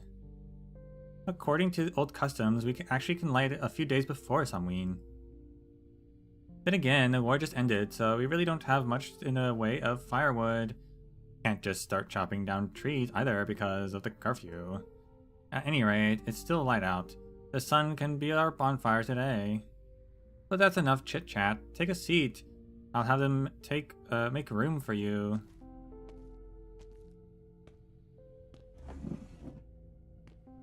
Lotiony steps forward. In the damp, chilly air, each dish in the lavish spread on the table has the same familiar scent.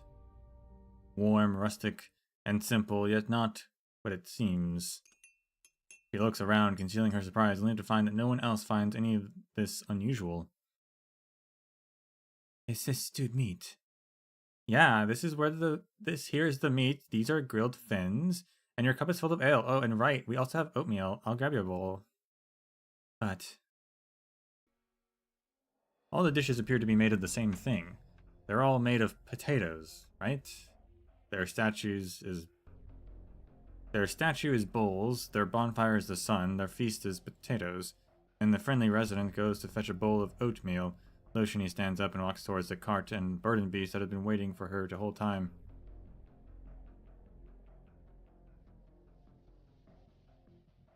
Dang, she just ditched her.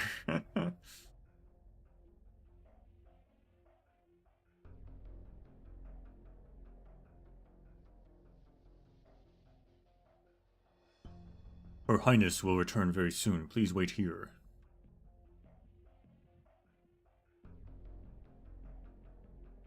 And this place is...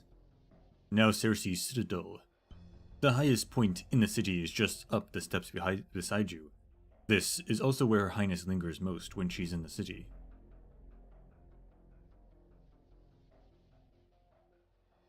I'm glad to see you aren't filling the halls with candlelight musicians and lavish feasts.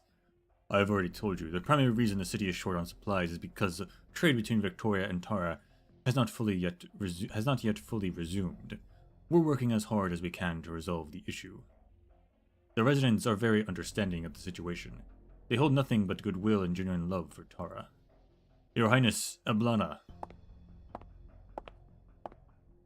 Leave us. At once. Loshini. That's what is going on in this city, sister. Everyone's celebrating Samhain, except there's no harvest, no bonfire, and no feast. And the feast is nothing but potatoes.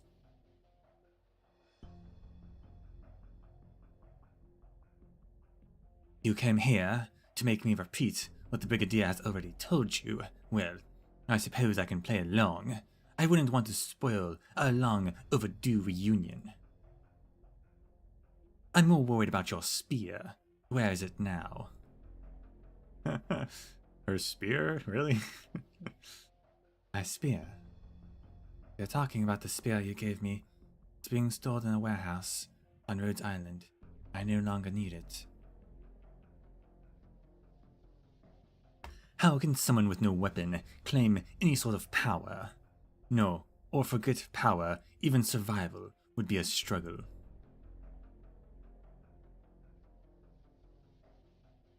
She does have a scope on her briefcase for some reason. I said the spear you gave me. Also, you won't kill me, at least not yet. As a puppet that has only just regained its soul, you wouldn't want to break me before you've had a chance to play with your new toy. Your words are quite hurtful. Anyone can be made a puppet, Loshini. Anyone except you. You are my dance partner, yet you'd rather stand in my shadow than join me on the floor. Until about a year ago, you finally got bored of me, didn't you? I don't recall what you're referring to. As for the power, I'm not here for power. That power rightfully belongs to you. Oh. You've been setting fires all across Tara. Those fires have melted the chains that once bound the Tarans. That much is true. Then why have you returned? To bear witness. If you're truly willing to use your power to give the Tarans a new beginning, then I will do everything I can to support you. Say, for example, that you're too busy to deal with the supply shortages in the city right now. If so, I would be willing to help with that. Whether I step forward as a second Red Dragon, or hide my identity as before, makes no difference to me. As noble as ever, my dear sister. But I can't say whether you would truly be satisfied with that. The sister I knew wasn't someone who sought power simply to live a life of indulgence. She wanted more than that. But so far, every step you've taken has been paved with bones and blood. I can only pray that's because you've no other choice. I sincerely hope I will never have reason to collect my spear and come searching for you. Not bad at all. It seems your life of wandering has taught you far more than you have ever learned while acting as my shadow. Let's not beat around the bush. I've made my intentions clear, and you invited me back. So what is it you want from me? You'll find out soon enough. Until you do. Though, why not come with me? I'll show you around the Red Dragon's lair.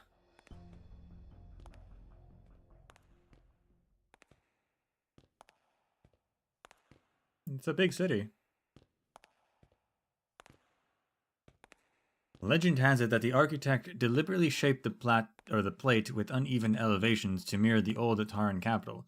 Legend has it that the Tara's stonemasons showcased their finest craftsmanship in every building they made, save for one.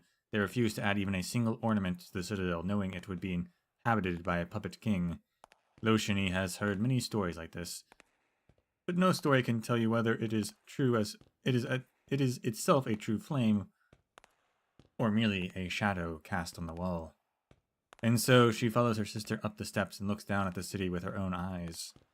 She sees the empty pedestal in the square below. It seems to be waiting for something massive to be placed upon it.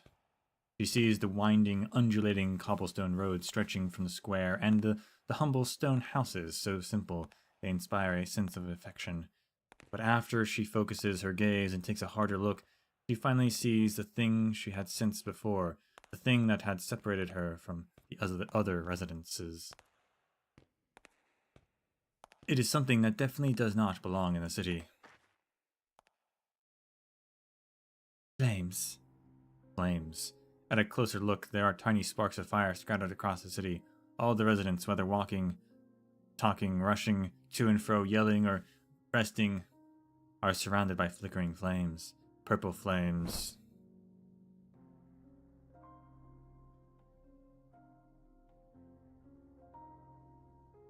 What did you do to those people? You've made them into walking corpses, haven't you?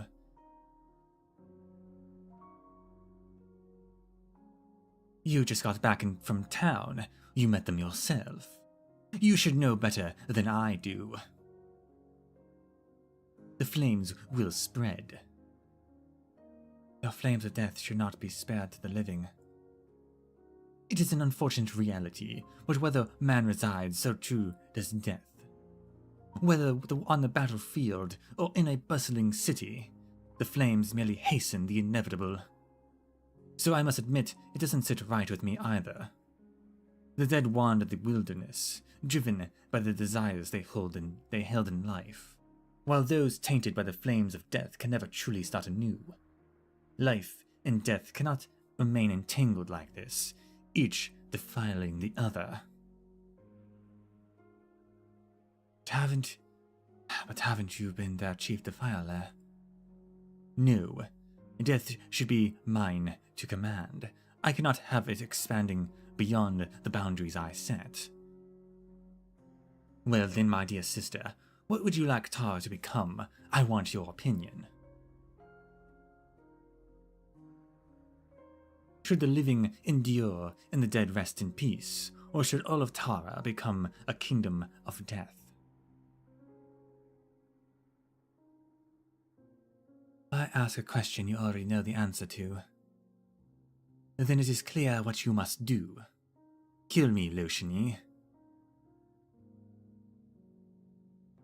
But while you've been trudging through the crowds, I've been busy preparing. The moment the tip of your spear pierces my heart, heralding death's embrace, everything tainted by my deathly flames shall leave this realm along with me. Then you will become the first and only true leader Tara has seen in decades.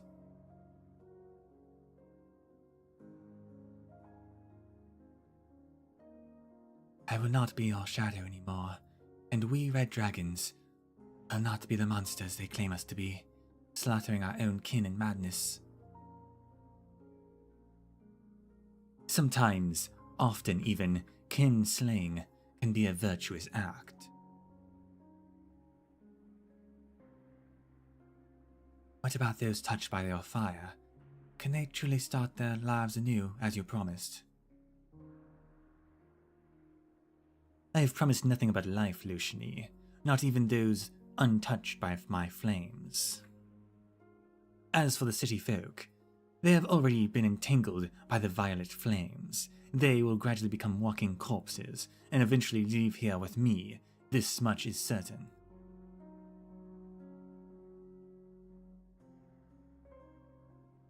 They are leaving breathing people. They fought under your command and won the war for you. They have a right to start anew. Unfortunate fate, to be sure, but their fate nonetheless. No, Eblana, it shall not be their fate. What will you do then?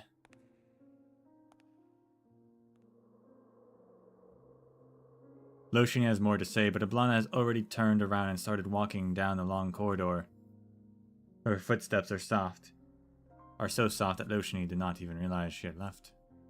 After her sister's figure disappears completely into the darkness, Luciany turns her gaze back to the city.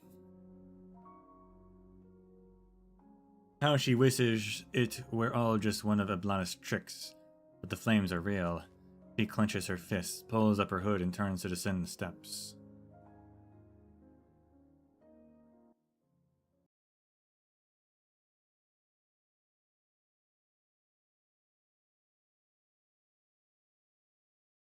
So far, not doing a great job at redeeming Eblana.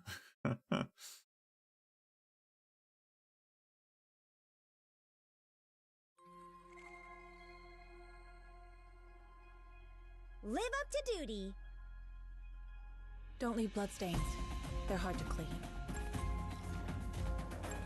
What? A cabbage seedling. We can be ignited by burning vine or burning wick. When ignited, it explodes, dealing arts damage.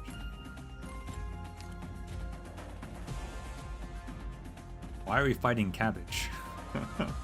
What?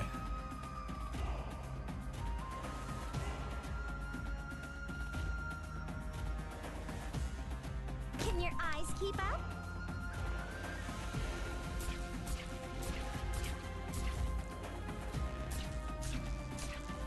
Patrolling foliage.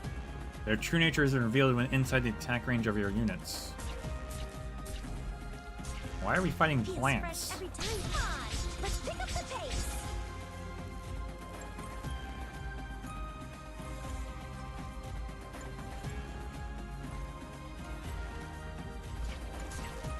Three cabbages. Oh my Feels gosh. exactly the target, doesn't it?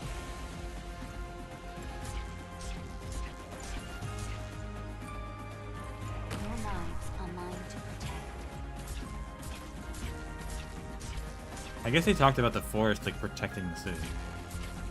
I guess this is that.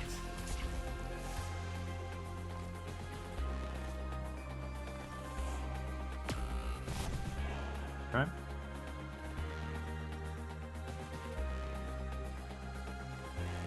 Let me double their trouble. Target marked. Rock and roll!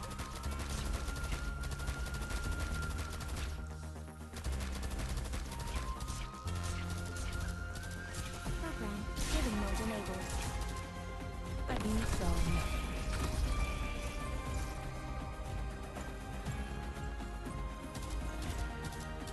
Any instruction feels exactly the target, doesn't it? Accomplished.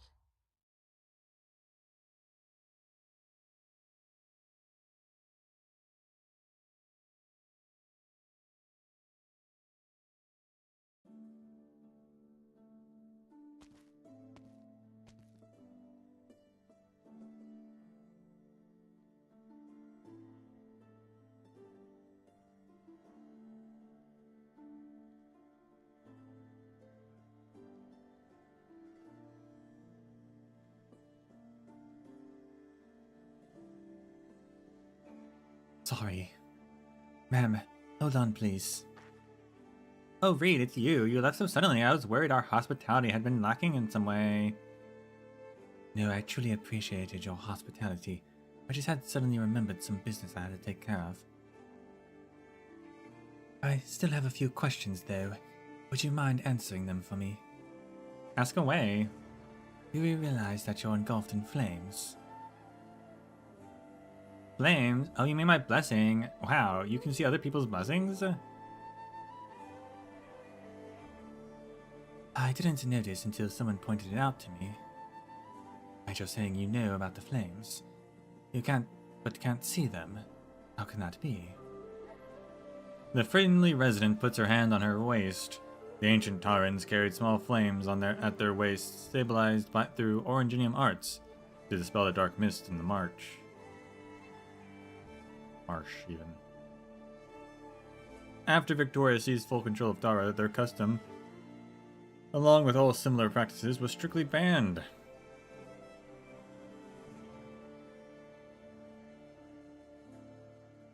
But times have changed. No longer bound by Victoria's rules, the Tarans, or at least the people of Nasterisi, have chosen to wear small Oranginium lamps at their waists.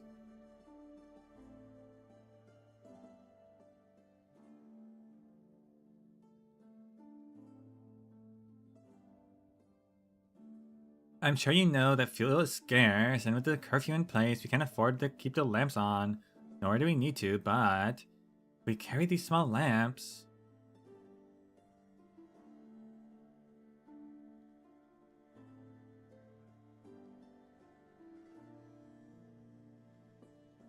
That's her fire. That's the color of her fire in the lamp.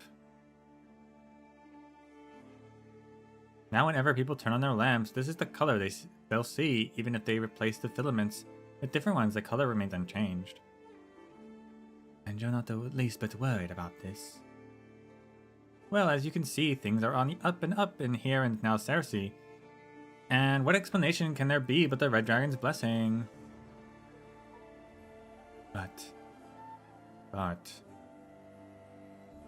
But if a reckless returnee tried to warn her that those flames were anything but fortuitous, she would never believe it. Loshini hopes that perhaps a more direct approach would work.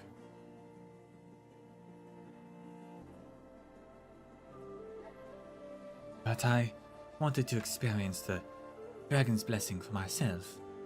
May I hold your hand? But you've already entered the city. Everyone who does will receive the blessing sooner or later. Please, it's just a small favor. Well, I suppose it wasn't easy for you to make it all the way back to Tara. Alright, what do you do for a living anyway? I know some basic medicine, along with some healing arts. Nothing to brag about. So you're a doctor then. We're in need of doctors, actually. Come here, give me your hand.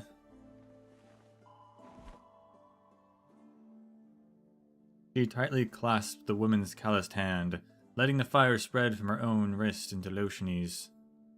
Thank you. She shuts her eyes, closes her eyes, and remember whose pain you once soothed. Those no longer forced to linger in this realm. Go and warm this cold fire. Ugh. The purple flames gradually fade. Beneath them, a pale face emerges, swaying gently with a friendly smile. So she tries to erase more of the purple flames, but fails to notice when the woman's expression suddenly changes. My god, my hand, what did you do to my hand? It's completely numb. What? Can't feel my blessing anymore either. Just what are you doing to me? Let go. Reed. Wake, woman. Reed, please let go of this poor woman. Jake said. Sorry, ma'am.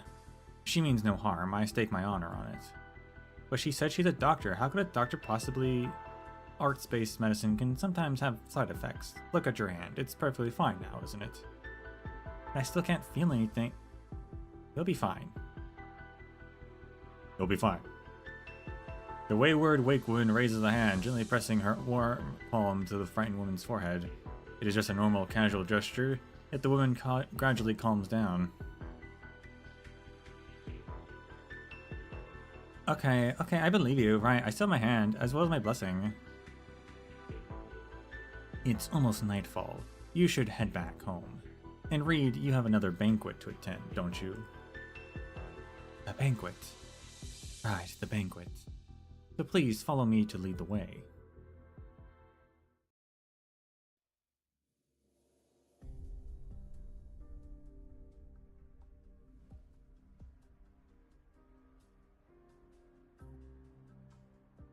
Wake woman, since you've returned, does that mean Morin and the others have already settled in?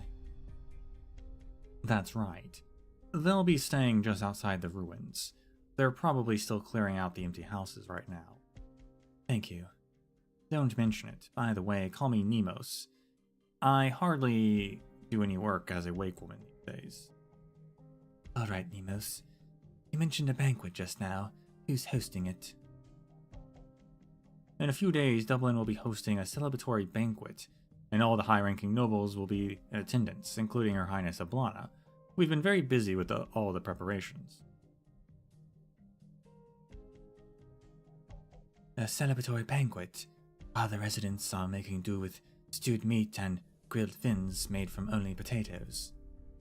The potato thing started out due to a food shortage, but now they're just used to it. But Dublin is aware of the situation in the city. They're calling it a banquet, but I don't see any eating or drinking on the itinerary. I'm not trying to cover for anyone, Miss Loshini.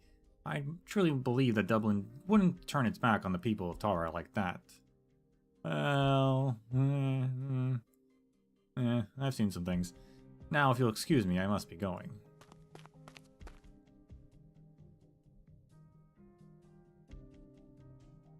He certainly left in a hurry. So if directly removing the violent flames would only cause a panic, what if I were to do it more subtly? To launder whatever you want, then. Who's there? The noble red dragon turns around and sees a figure engulfed in blazing purple flames. The exiled king.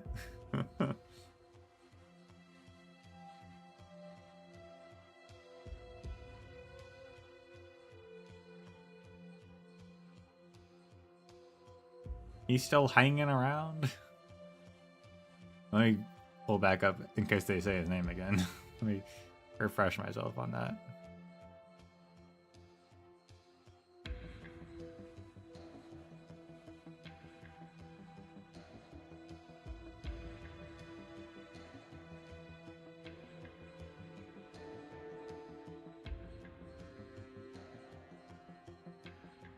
Okay.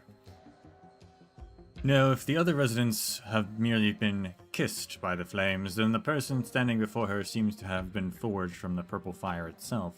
The flames don't look harsh, yet they distort the very light around them. Unfortunately, what you want sounds incredibly boring. After all, Tara's flames have already been dyed with that color. That's just a fact. You know about the flames? I happened to find out about them, yes. Tell me everything you know, it's extremely important. And why should I?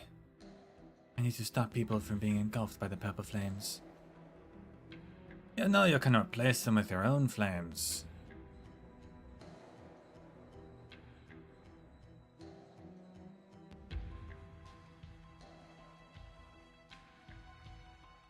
As long as the people of the city are safe, the color doesn't matter. What grandiose nonsense. It's almost nostalgic. Your excuse is so clumsy that it's laughable, Red Dragon. What is your relationship to my sister, sir? Loshini takes a step forward, while the figure moves backwards, preserving the distance between them. Relationship? You and your sister and I are all cut from the same cloth. We all crave power and conflict and bloodshed. We're all itching for what comes next, eager to set the land ablaze.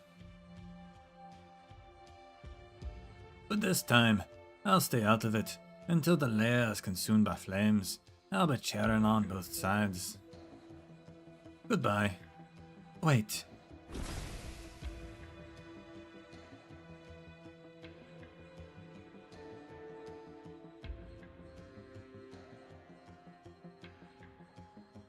The red dragon tries to weave the flames of life into a cage, but before it can take shape, the figure scatters in the wind. Her fire rather, only briefly illuminated his long tail. Then returned to nothingness.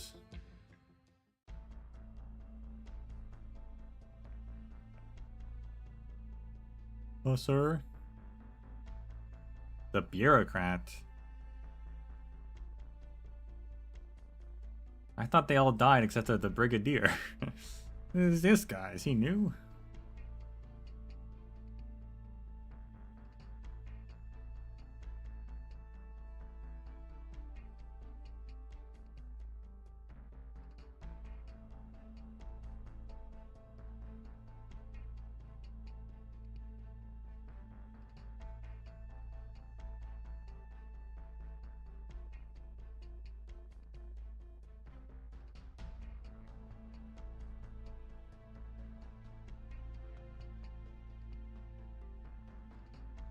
It's you. What's wrong?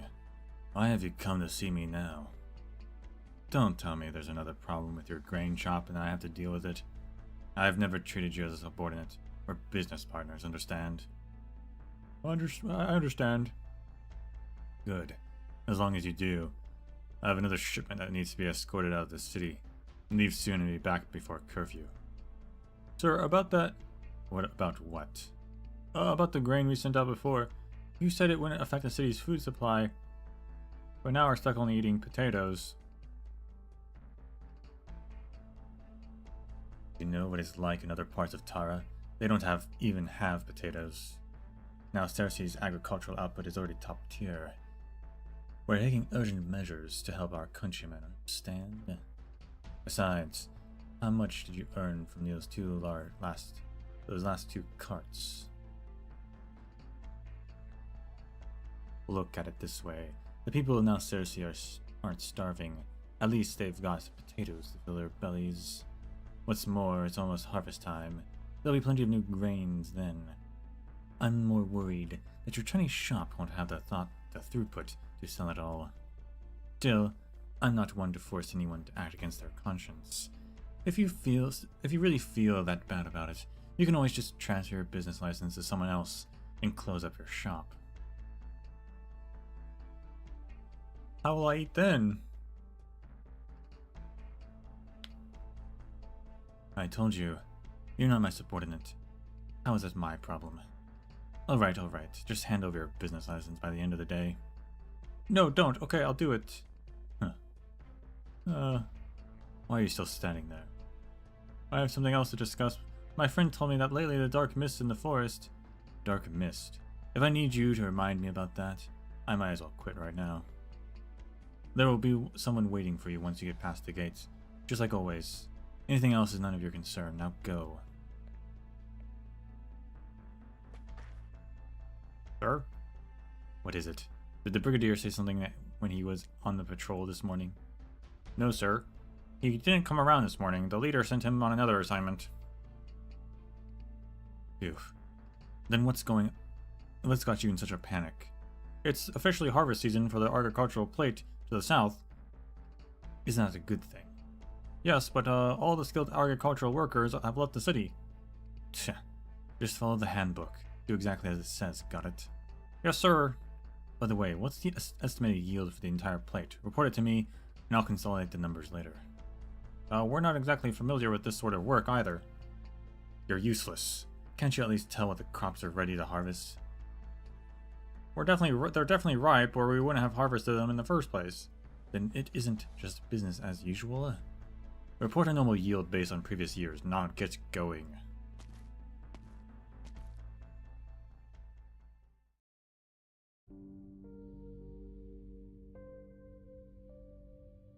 That guy seems corrupt.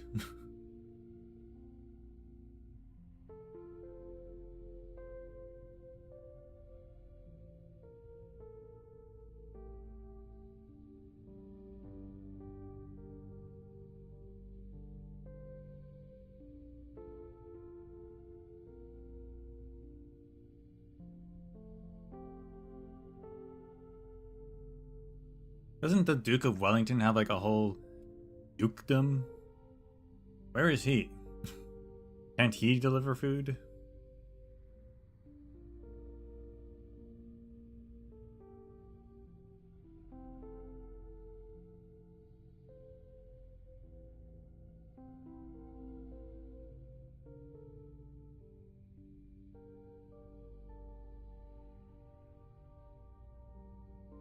Hello, I'm Bridget the Nomad. What do you want? I've delivered all my letters now, Cersei, so I'd like to go to the highest point in the city and let the wind carry my message to my brothers and sisters, and then I'll be on my way. Oh, now I remember, it's you. You've been here so many times and we've never let you up there even once. Haven't you learned your lesson yet?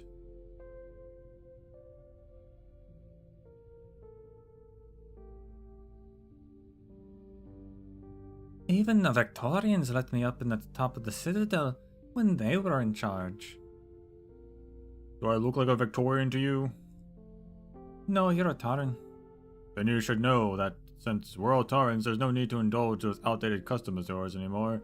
All that nomad and wakeman nonsense is all stupid superstition. Now get moving. If you don't, I might have you arrested. Fine, I'm going.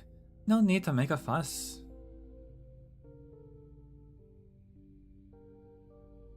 Well, but I've done exactly nothing I set out to do, other than delivering my letters. Oh well. At least I'm out of the city before curfew, now just to pass through the dark woods, and I'll be back on the open plains. I just hope the mist will let me through. But it's never stopped the nomads before, so why am I worrying about it? The nomad kicks a pile of fallen leaves by the roadside. The rustling sound echoes through the vast, empty forest ahead. To her surprise, the sound doesn't fade away. It echoes back in a repeating loop. Bridget suddenly crouches down, trying to cover the scattered leaves before her, where the sound is coming from. Sorry, I shouldn't have kicked you. The sound continues. It doesn't stop. Instead, it grows louder and louder, echoing until it becomes an unbearable, deafening cacophony. At the same time, the dark mist creeps up from her feet, covering her eyes and ears.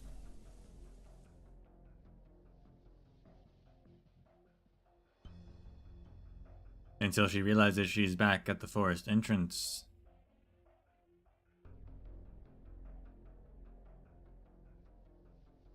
This is the fifth time. I'm not going to let me leave, really? Forcing me back into the city, is that it? Ah, well, I'm not going back. I'll set up a tent outside the forest if I have to. I'll get my chance to leave sooner or later. Limit the enemy's choices, forcing them into unwitting traps. A familiar style. You really don't remember anything? Sooner or later, you'll have to face yourself, so think carefully.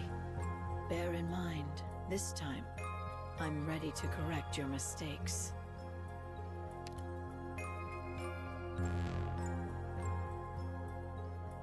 Fog parching call. I bring back the harvest from the fields and gifts from the barons. I left the hands empty. Today I return with plenty.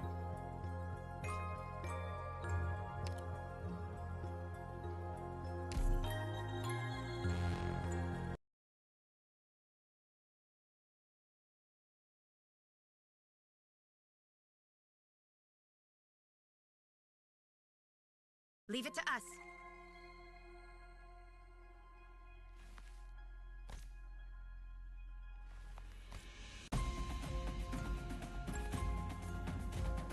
Careful, the enemies are more troublesome than you might think. No worries, I'm here to help.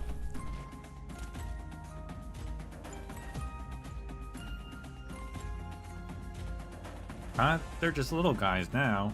Guess they're more dangerous when outside of our attack range. There are so many of them, though. We'll help out.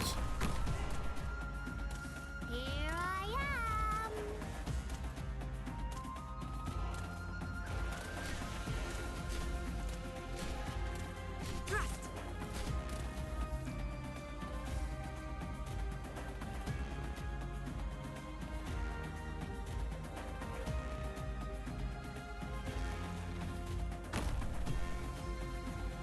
Watch out. Leave them to me. We're gonna talk about the plants that are growing in the background. I don't have a clear view. I can't spot the enemy or attack. What are you waiting for? I can't hit the enemy over there. The outline represents allied units' combined attack range. Good to keep in mind, I guess. What? Do the plants block it? Yeah. That's crazy.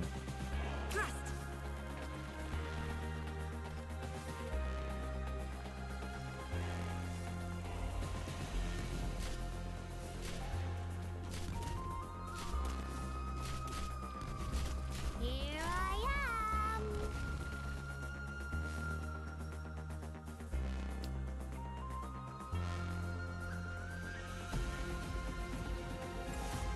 You know, those sticky things have been growing this whole time, I've noticed. Seems like the vines spread onto adjacent tiles. My gosh. Netherseed brand. I'll try to stop them from spreading.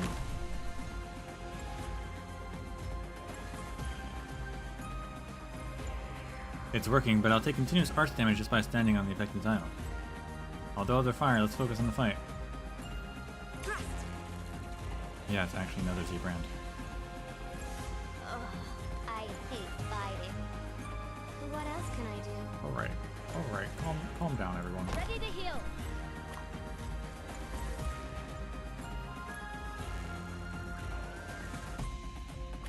Time for business. Here I am.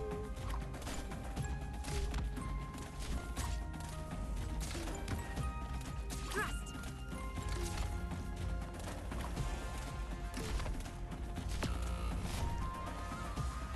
Rude.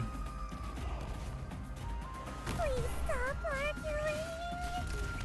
Take aim.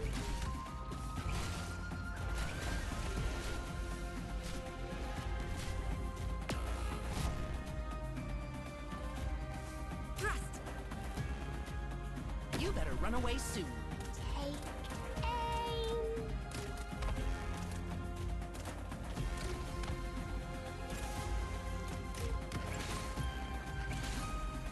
Mission accomplished.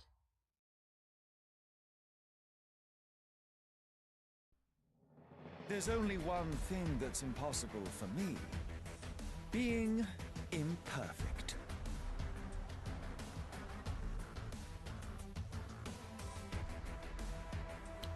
Block line of sight. Very interesting, yeah.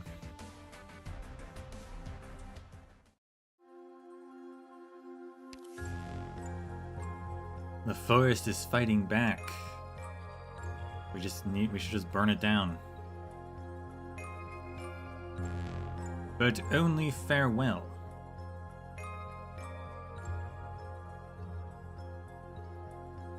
You brim with sincerity, yet ask for nothing more.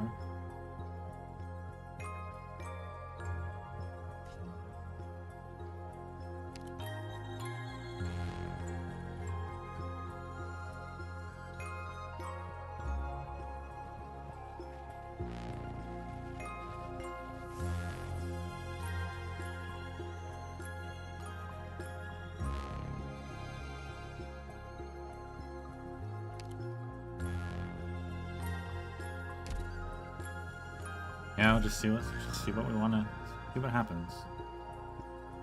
Don't really have any character that stands out right now.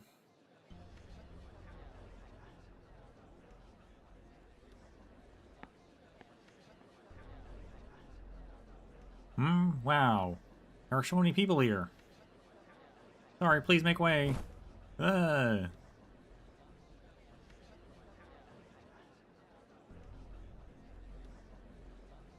I've been in Milling Street already. It was picked clean ages ago. The shops are still open, but the shelves are all empty. Even the shopping bags are gone. Kramen said that they had stuff left there, so I ran 5 blocks only to find not even a single foul beast feather left. Might as well go back, grab my crossbow, and sneak past the guards to hunt in the dark woods. At least I might get some real meat before I starve. What? You're really gone crazy for hunger now. Going into the forest is a death wish. And you're not crazy? Stop talking like you know anything. Who are you to say I don't know anything? The store grain on Lagran Street, Emma's place, you know about it? I haven't had a chance to check it out yet. What of it? I went there and had a look. There's no grain left, but from what Emma says, it's all because of those bloody Victorians. The Victorian bastards have been blockading us since forever. This isn't new, so why act like it's a big shock? Because their spies have already infiltrated Alcerci. Come again? Emma hasn't had a visit to the Ag Plate, or Emma went to visit the Ag Plate. She saw the charred remains of her own eyes. Dublin is still investigating. Bloody hell. We should have struck back the minute Tara gained independence. You're right. But one thing, though, you should go get your crossbow, not to hunt, but to root out the traitors. Of course, if I caught them, I wouldn't let them off that easy. The quick death is too good for them. I guess the stores have been cut off from the supply of grain. I boiled a few potatoes for Cullen, but is it enough? There are too many people here. I'll take another route. Lots of them are armed too. Are they planning to hunt down Victorian spies? But there's no grain left in the city. What does it have to do with the Victorians? But I'll be fine, Mr. Cullen's apprentice. Everyone knows that. Don't be afraid, Theo. No one will hurt you. Theo crouches down and squeezes through the crowd, making his way to the opposite corner of the street. He nimbly slips through a dark, narrow passage and emerges on the other side of the brick wall. The noise of the crowd gradually fades from his ears.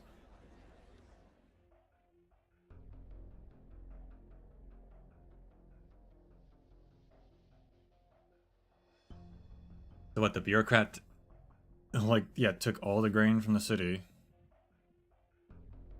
But then someone burnt the fields?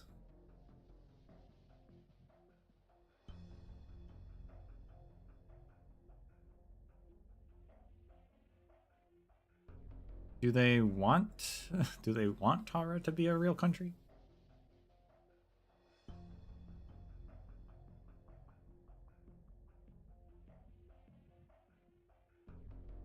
See, no one gave me trouble.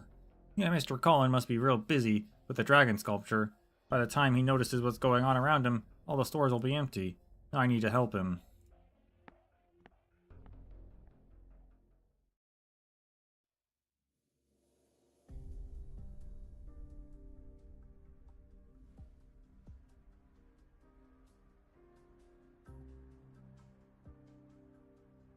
Take these and give them to the neighbors. Tell them not to worry. What about you, or Nimos? Will she have anything to eat? Instead of giving us grain, it'd be more useful to help everyone catch the spies. Otherwise, we'll never get to the root of the problem. I'll go. Please let everyone know. But for now, just take them. Emma stands with the leader. It's only natural to endure a little hardship for everyone's sake. Alright then, thank you.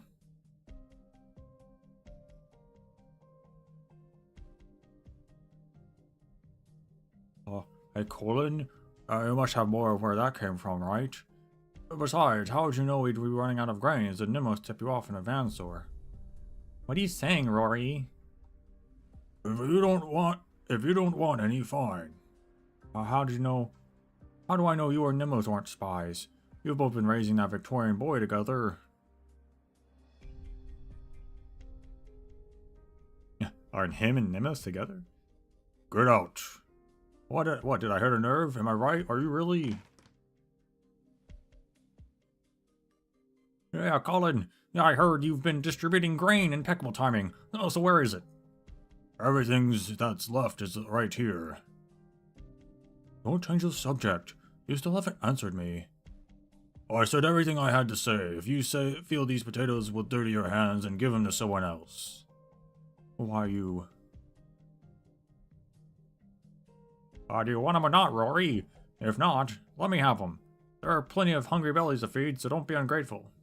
I'll give them here. Why should I? If you don't want them, right? So give them to me. Bad chance. My gosh. Yeah, yeah.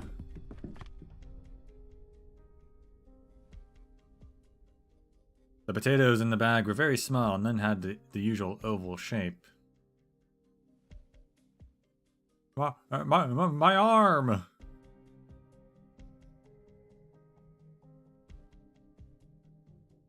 My god, he's bleeding! How could you turn a blade on a fellow Taran, Rory? Drop the sword. Don't make me use my hammer on you.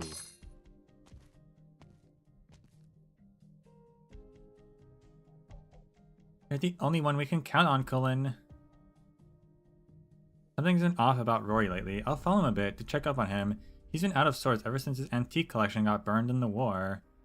As for his blade, just take it. Don't let him have it back.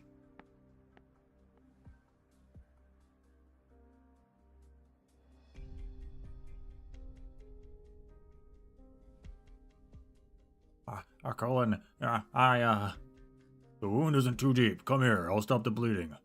As far as the grains, I'll have Nimos think of a solution when she gets back. I know, I know, just... You're, giving away everything you have. But you know, you're not as scary as you look. Ow. Don't talk, save your energy. I might have some cornmeal left at home. Let me check. You can have it when I'll walk you home.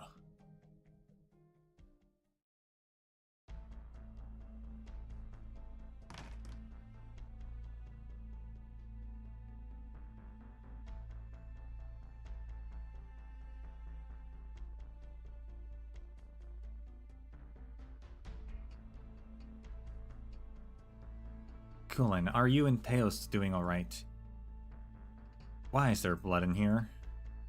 Rory lost control and slashed someone. Where's Teo?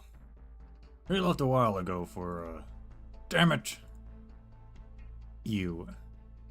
Forget it.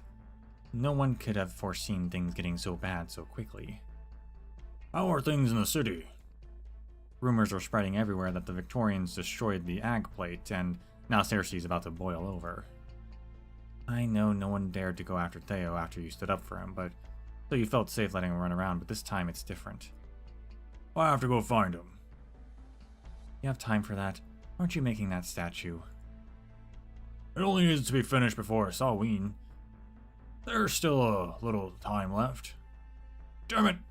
Damn it! I'll worry about Theo. You just focus on your work. Okay.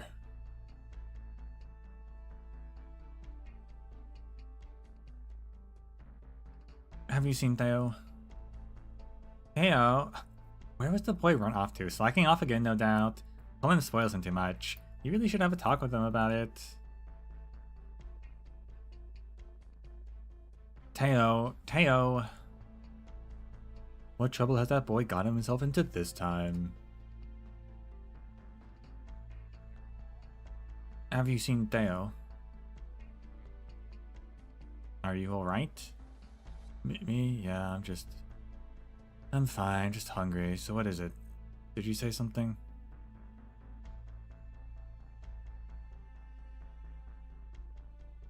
Just the person I was looking for.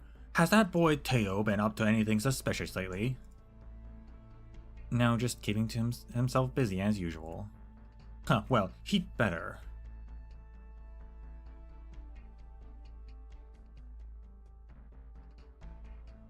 Theo. What are you doing here, Wake Woman?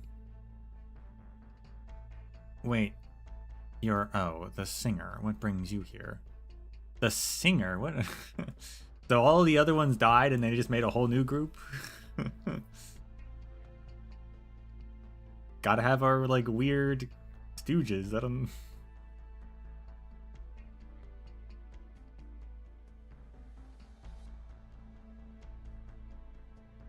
I've heard rumors of chaos in the city, so I thought there might be something I could do to help. Alas, there is not. All I've heard is that the supply shortage was caused by Victorian sabotage. I've only ever run into the Victorian army by accident, and you and Kulan were the ones to save me at the time. But also, the information you provided us on the Wakemen has been truly fascinating. Sorry, sir, but I really don't have time to be reminiscing. But I could use your assistance. Cullen's apprentice, Theo, he's gone missing. Could you help me look for him? I am unable to help with that. The city folk are angry enough at the Victorians to flay one alive. Why bother running around looking for a Victorian child? Forget it then. I'll go look myself. Remember, the celebration will start in just over an hour. Don't you need to deliver that sacred instrument symbolizing the Wakeman's blessing to the venue? Sorry, I must be going now.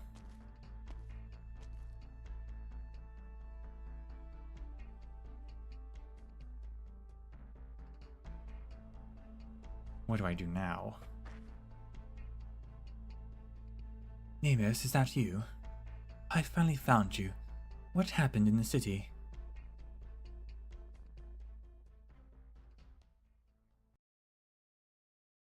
What happened is that Dublin is self-sabotaging, I believe.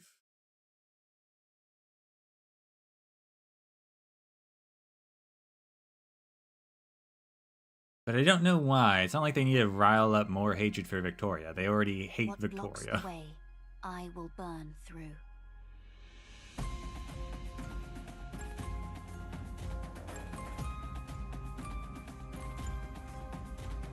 A new challenge.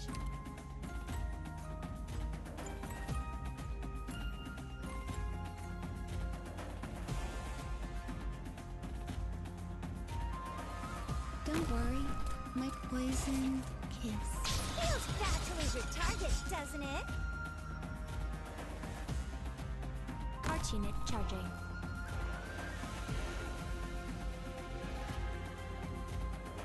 My toxins The nest. will The slowly eggs are burn attacking your us life now? away. Grows when outside your unit's attack range, increasing its attack and max HP.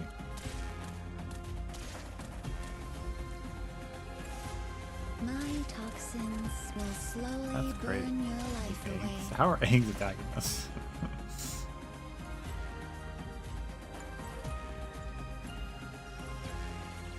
No one can see me. Are you hallucinating? Guessing I didn't roll for Eblana? You guessed correctly.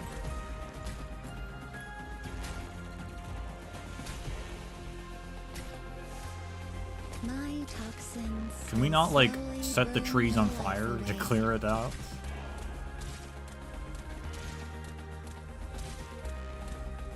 That's a big egg.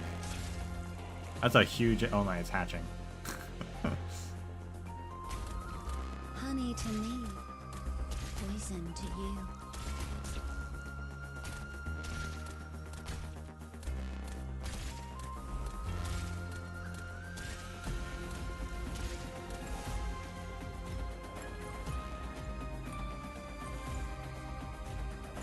My toxins will slowly I wonder if there's a burn way to your life bypass the away. blockage through, like, AoE attacks or something.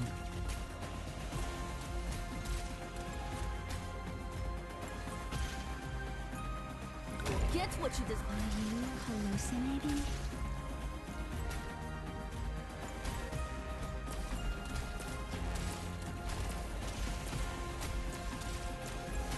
No one knows me. Meet your death. Poison kiss. Quickly, still misbehaving? Then let's kick it up a notch. Mission accomplished. Even Gigi doesn't work? That's crazy.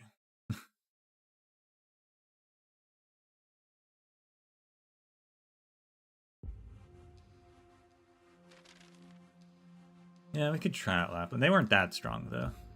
But we could try it out.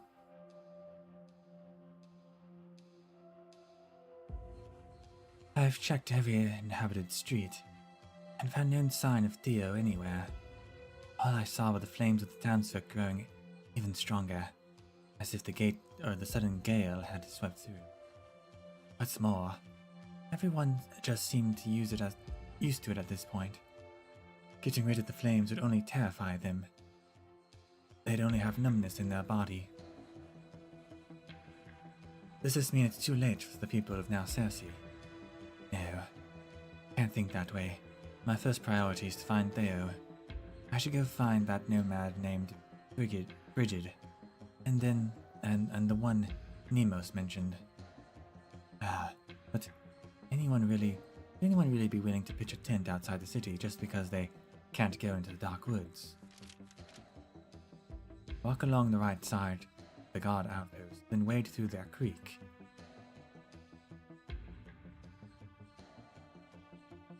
I think this is it. A pair with blonde hair, tall yet agile. This must be the Bridget Nemos mentioned. Do you know me? No, don't believe we've met before. Nemos asked me to come find you. My name is Reed.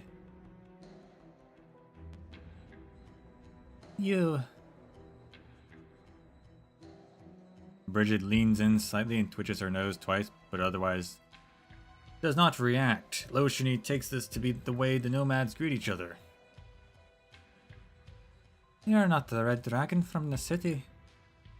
But I'm not a red dragon at all. I'm just...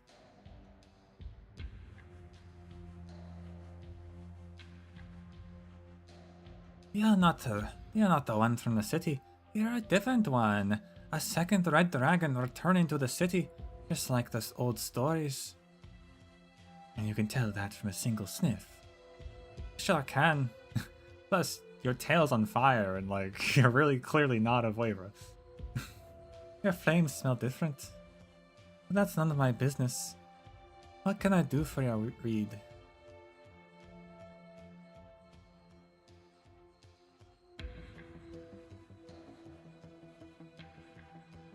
Theo's gone missing. Nemos told me you might have an idea of where he is. I've heard you often chat with him when you're in town.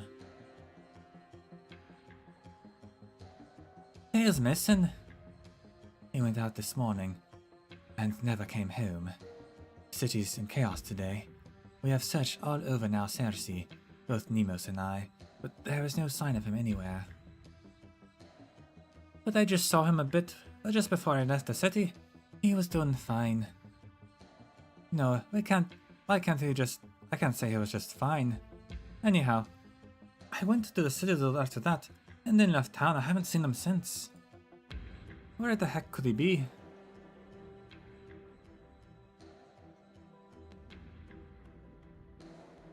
Theo. Should have knocked him out and carried him back with me when I had the chance. Say something, Theo. This time you're coming with me, you hear? Where are we, Bridget? This place was dragged out during the war, supposedly to appease some noble or other. But when they brought it back, it was left like this, barely clinging on to Now Cersei. And no one's bothered fixing it up. Theo always hides out here, when he's feeling wronged.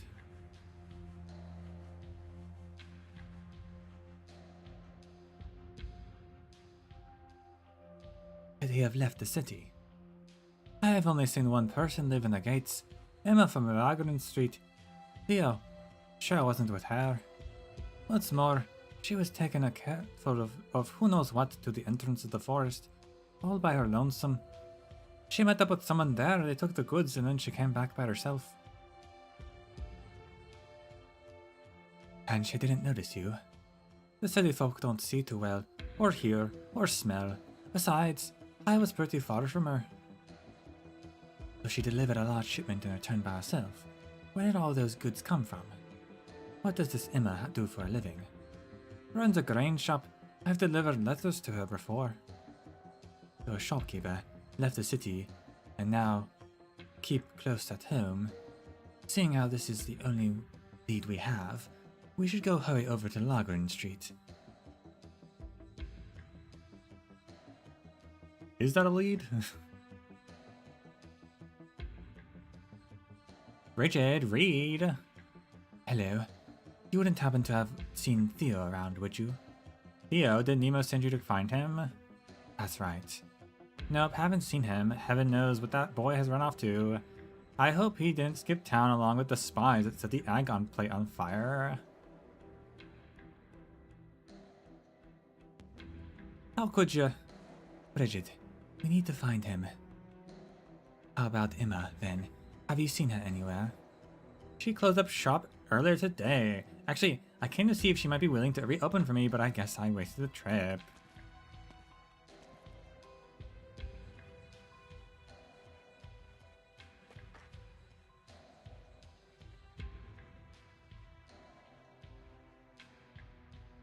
Oh, here it is again.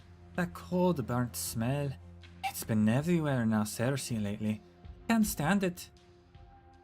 I've been meaning to ask, are you able to smell purple flames? Yeah, the scorched stint of the Red Dragon's flames. Lately, even the city folk have been reeking of it. It's not just the smell. The fire itself has spread to them. What? How? I don't see any flames on them. But you can't see them either. I was going to ask the same thing. You say you can see the flames. Then again, that makes sense. You'll be on a dragon and all too. The city folk live so close to one another. They even worship her like a god. Guess it was only a matter of time before they got burned. Emma, it's me, Bridget. Emma. Is she not in? What with that purple flame stench coming out of the keyhole?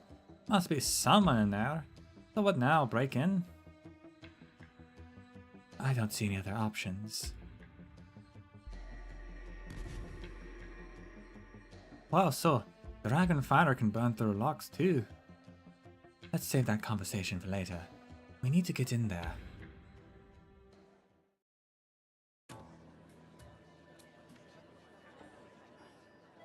The torturer? Alright.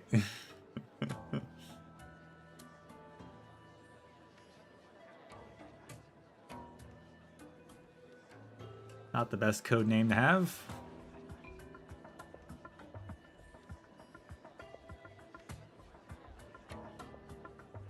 So here, officer, have a drink.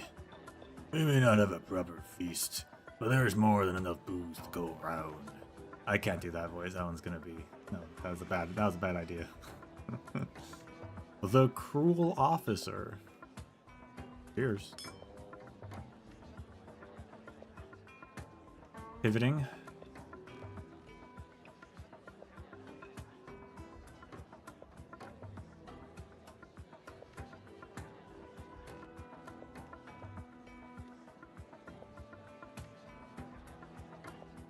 Let me think.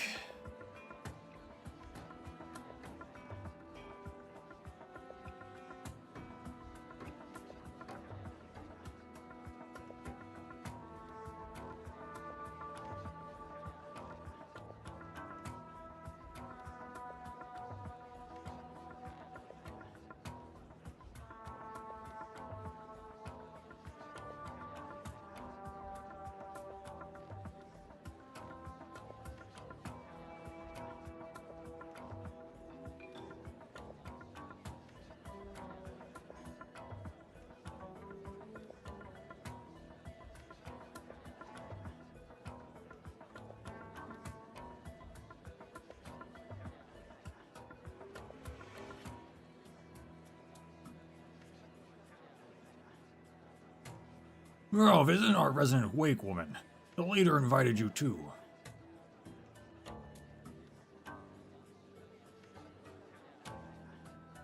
I'm here to present the sacred instruments to the Red Dragon on behalf of the Wakemen. Oh, offerings from the wake woman.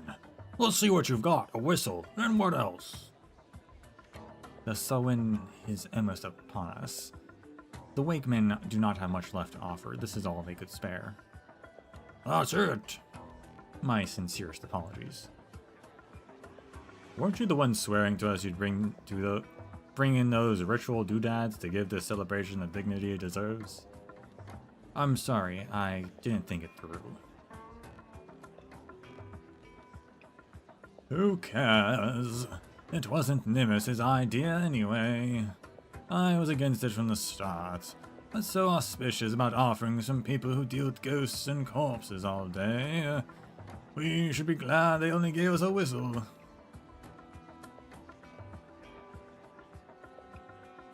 The Ombudsman? That's not a word.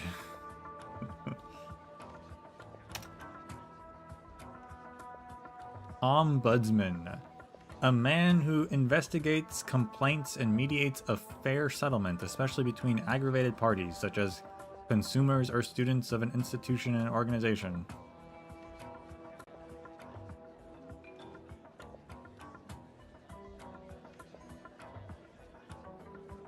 Well, it's a thing.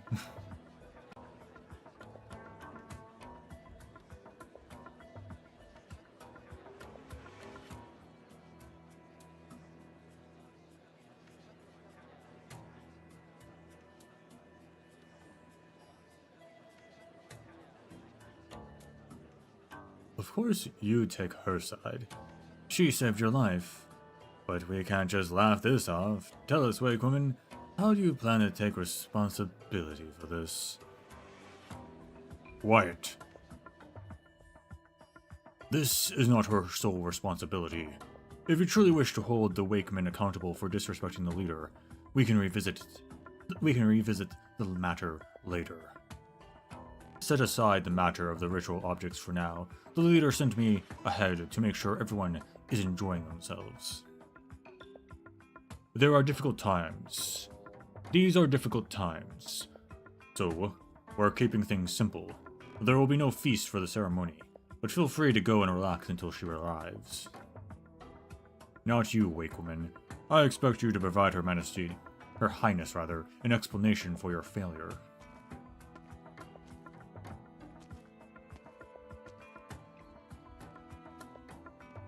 Perhaps you could take this chance to curry the favor with the other officials. They could put in a good word for you later. I'll pass on that, thank you. Quite the righteous one, I see. Brigadier, sir, these fellows, have they always been like this? Always. The bureaucrat once exhausted himself managing logistics for the Silver Rock Bluffs front. He went days without sleep, until he was so worn out that he nearly collapsed on the Narration agricultural plate. The Cruel Officer, that's actually his nickname, okay. The Cruel Officer is a cold-hearted scoundrel, to be sure, but during the war, the wealthy merchants and nobles hoarding grain near Narration would tremble at the mere mention of his name. The Torturer I've seen take pleasure in others wailing and screaming, but I've also seen him charge into the enemy ranks like a rabid-tusked beast. Now though, had Her Highness not vetoed it, they'd probably be enjoying a lavish banquet right now, even with the city as it is. Man, where is Outcast's revolver when you need it? Oh, with our dear Brigadier, ever remove that stick up from his ass? You look like you're in a bit of a mood too, bureaucrat. What's wrong? What's wrong is that the city's almost out of grain, and I'm responsible. Well, what can you do? It was a poor harvest. Besides, didn't I tell you to pin it on the Victorians? That Emma girl said exactly what you told her to. The townsfolk took the bait, so what's the problem? Even if there is a famine, these people treat the leader like a god. They'd never turn on us, never. Or are you afraid Emma will spill the beans? No, she's been on edge since she got back, but she follows instructions to the letter. I'm not worried about that. What worries me is the merchant who met with her. There's been no word from him. Normally we'd have heard something from this morning. So there's a little delay. What's the big deal? What are you two muttering about over there? We were discussing that hero, Kalan. Oh, what about him? At the time, he told us that he took out a whole squad of Victorian scouts in the dark woods.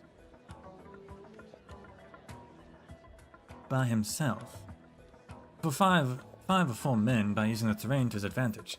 Said there was one child left behind, but he couldn't bring himself to finish the job. Sounds about right. But think about it. Why would a scout squad bring a child with them? The wake woman already explained that. The squads had taken hostages, a group of merchants who'd been traveling from between Tara and Victoria, and forced them to guide them through the forest. Sure, I buy that there was a caravan, but the scouts? I don't know about that.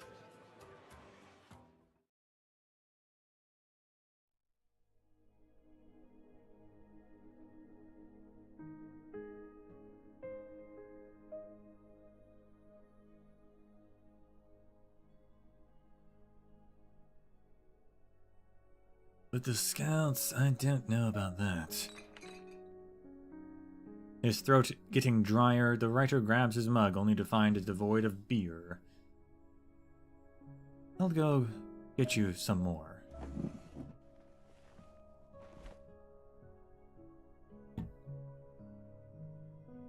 The mysterious woman stands up and heads to the bar. The writer leans back in his chair. As has been his habit for many years, he sets up planning how to make the next part of his story captivating. However, as he thinks it through, a sudden tightness grips his heart.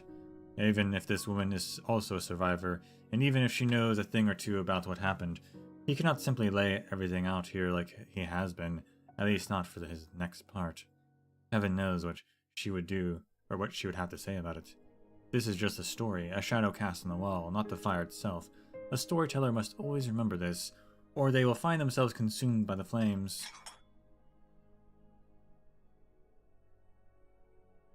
Here you are, your beer. Thank you kindly. Now, where were we? The Dubliner's ugliness at the celebration banquet.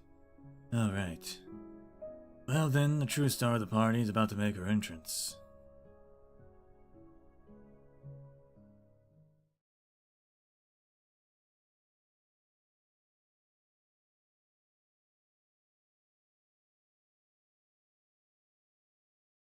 The true star of the party is about to make her entrance.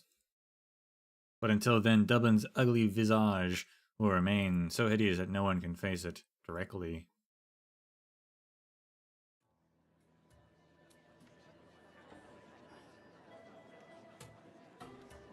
Well,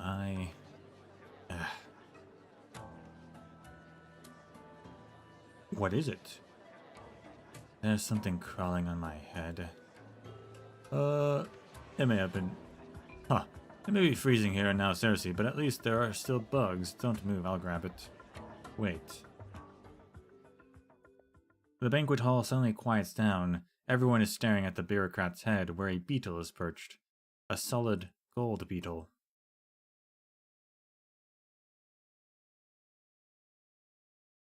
What?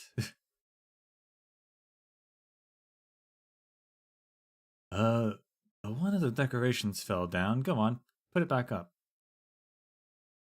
The officer removes the gold beetle from the bureaucrat's head and places it in his palm. The bureaucrat lets out a sigh of relief. He's about to place the beetle back in its original spot when it flutters. Its diamond-encrusted wings flies a short distance towards the door and lands in the center of the hall. He takes a few steps forward, and the beetle, as if tempting him, crawls a little further away. Such enthusiasm, Mr. Bureaucrat. Your Highness, I just wanted to catch this stray beetle for you. Of course. Why would I blame you for that? Oh, alright then. By the way, about the sacred instruments I reported to you about. A trifling matter. What is truly important is that my faithful servants be rewarded for this victory. Eblana picks up the beetle from the ground and flattens her palm. The beetle buzzes as it flies toward the door.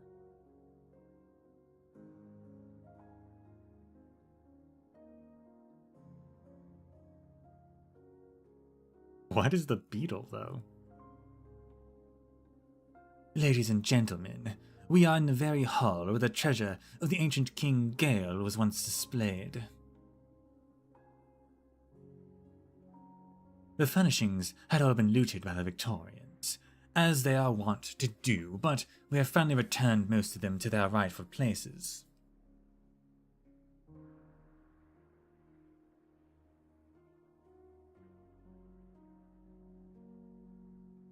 After the beetle you were chasing was awarded personally to a capable officer, he was praised for his tireless work in gathering every last grain of the harvest and storing it in the treasury.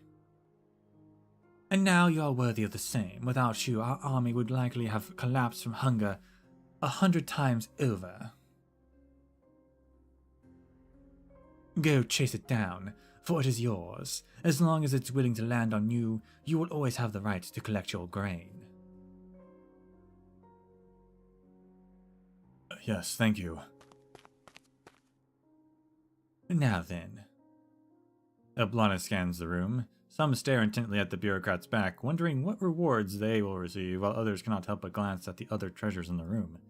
The sword that enforces the law, the cloud beast that listens to appeals, the knot that records history, the crystal teardrops that symbolize compassion. It seems that none of you can stand to wait any longer. How about this then? Everyone, feel free to take whatever in this room you desire. In an instant, as if all the treasures come to life, moving on their own, Cloud Beast statue starts running, the crystals start rolling, the knots begin twisting, and even the ceremonial sword strutted with Sargonian jewels breaks free from its stand, hopping comically toward the door. What is happening? Go, my servants. These are my rewards for your loyalty. It is unclear who takes the first step, but once he does, the tide is unstoppable. The crowd chases after the treasures, surging out of the banquet hall. What? Daring to add ingredients like that. She doesn't have the power to be to a top animate chef. objects, so what is going on?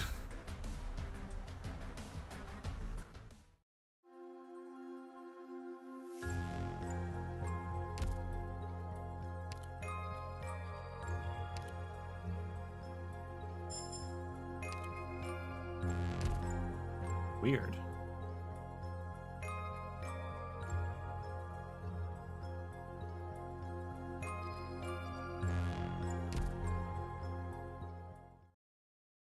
We've given the terminal system a redesign to help you explore things more smoothly. Tap here to enter scores. Main theme has been recorded in the For Tomorrow movement. As you can see, a movement consists of many sections. Tap here to show the side menu. Yes, just like that, if you want to switch to another movement, try tapping here. While in this menu, you can go directly to the movement you wish to show with a simple tap. The Arc is the movement pertaining to Rhodes Island. Tap here to switch to it. Tap the movements, you can see the contents of all movements. What? Here you can see all the events that have been recorded. These event records can be arranged in either movement order or chronological order. You can switch between them here. You can easily track your completion progress in these events by tapping their progress bar.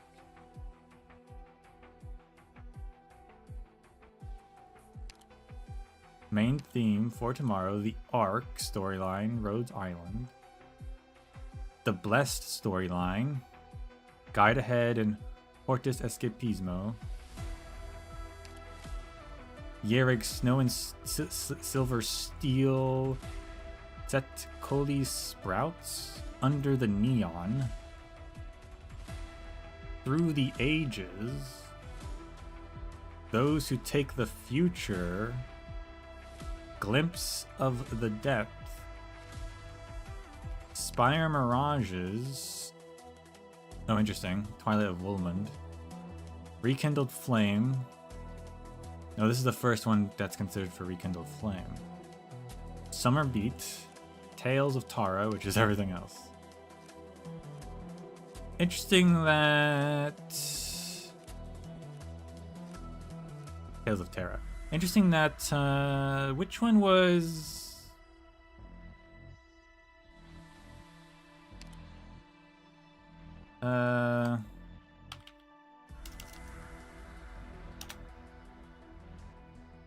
Feels more confusing? Well, we'll see here, because this... I feel like this is awesome. What was the...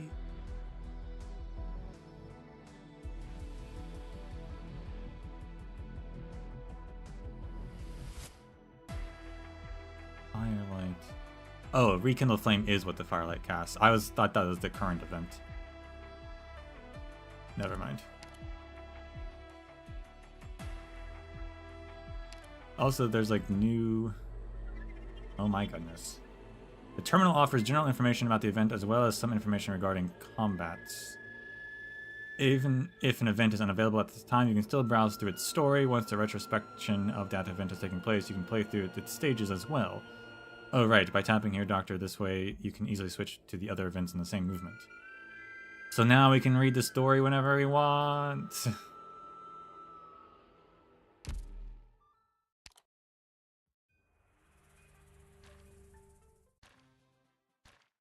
Got some art.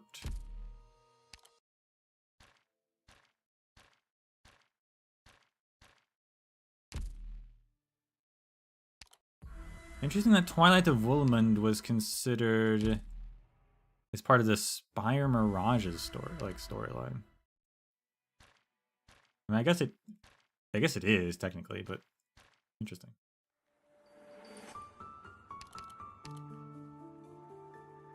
Get little summaries. 23 years ago, the Golden Moon witnessed the collapse of that towering spire. This is cool.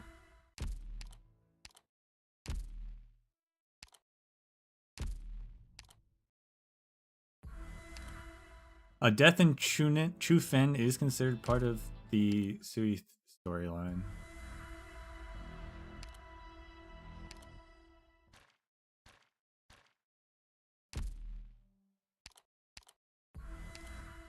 Vigilo.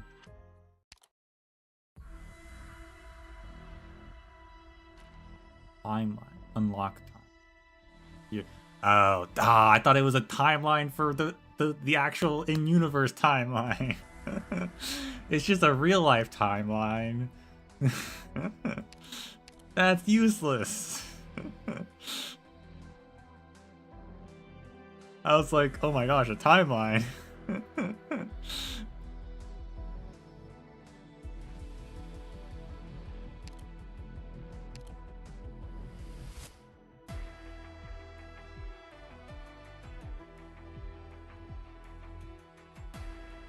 We were so close to something cool. I came in right around Ancient Forge. That's when I started playing.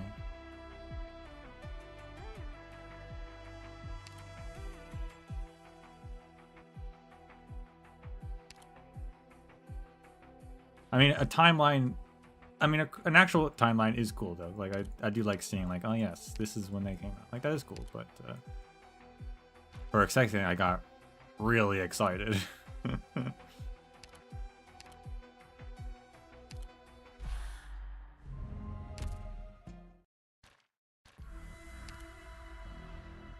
Completion. Oh, nice. It tells you if you've completed everything. That's cool.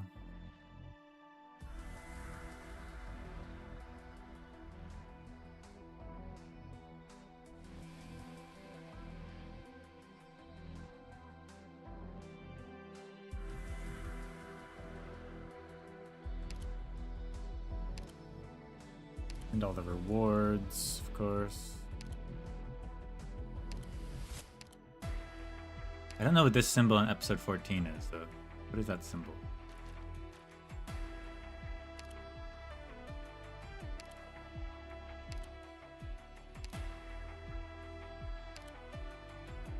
I don't know.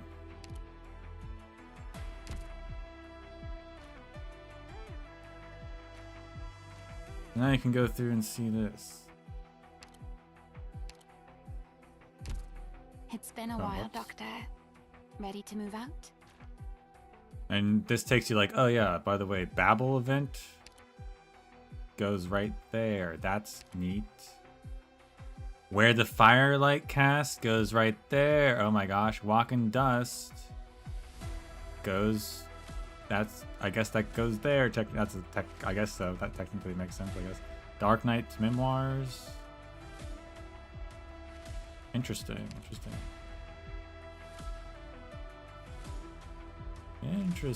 Okay. I'm surprised Grand Overture is not mentioned. Maybe it will be later on, because it's technically in the future. Yeah.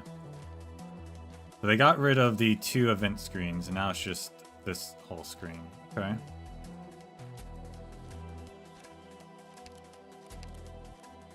Oh yeah, Grand Overture, episode 14 goes in between these 2.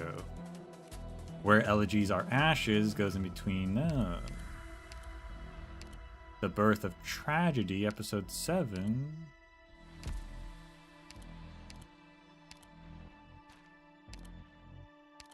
Code of Brawl. Willingstrom. That's cool. There is a bit of a timeline in this regard where it tells you like these events are now leading into each other. Code of Brawl. Nothing there. Through the Ages. There. Fortis Escapismo, of course. Lone Trail in episode 14. Oh, interesting. So that bit of a timeline there. So yeah, Path of Life is post episode 14. That would make sense because we do go into underwater, so that would have to happen around that time, I guess. Although I think there is an actual timeline because they've mentioned the time frame. I don't remember it, but they put that there. Interesting. Of course, Lone Trail is mentioned directly, so that's important. Episode 9, Stormwatch. Episode 12, Ending of a Grand Overture. That's all listed there. Summer Beats. Just their own things. Episode 14's listed. That's interesting. Episode 1, Evil Time. Episode 4. Episode 9. How does this work? This one's like backwards. Episode 9, Episode 4, Episode 1. Ah.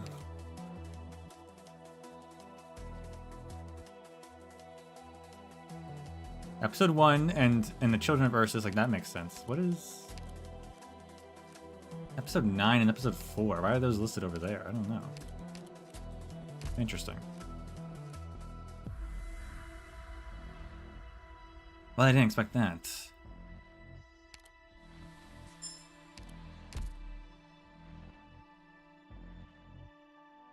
What? Still, I question what was worth.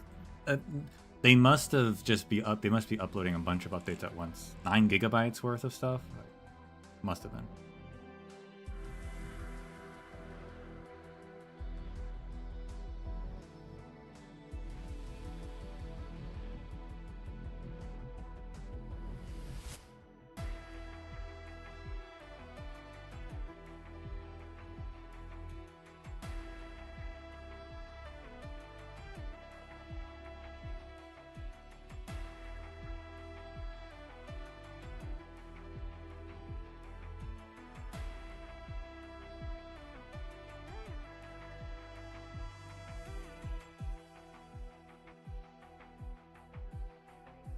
They probably added episode 15.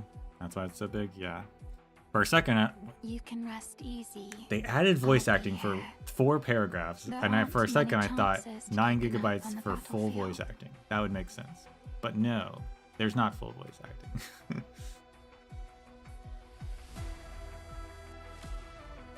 That would have been crazy.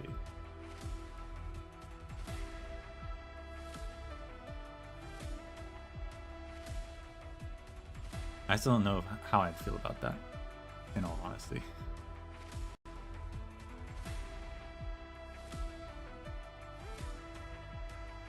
because I do like doing the voices, but I do like hearing their voices as well.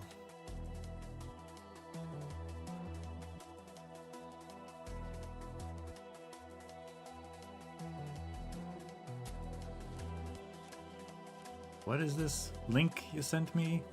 Bong Dream Ava Mergica Collab PV.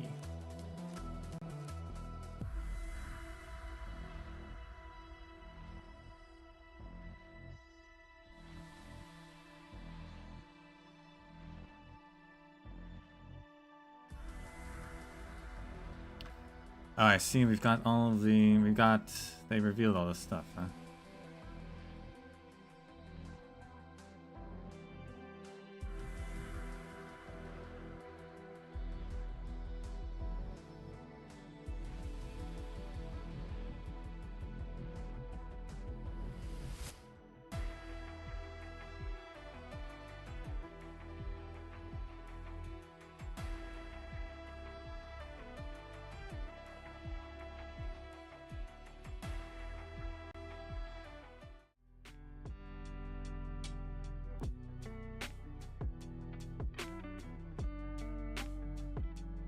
I guess I'll take a look at this. I don't know anything about Bong Dream, so yeah.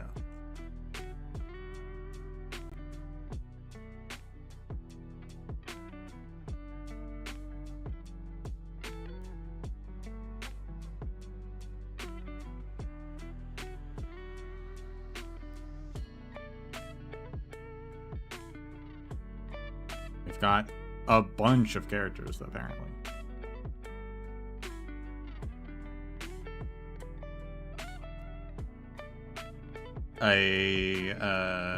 A guard, an Earthshaker guard. She was a drummer. That is clever.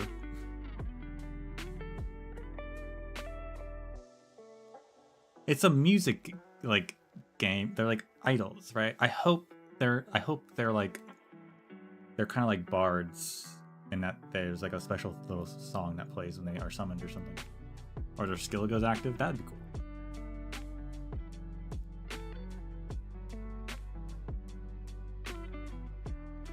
Master of Melodies.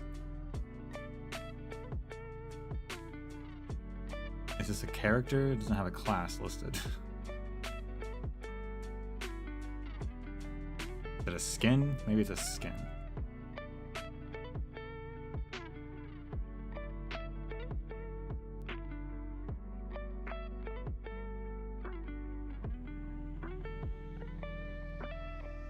They all look cool. I will say they look cool. I don't know who any of these people are.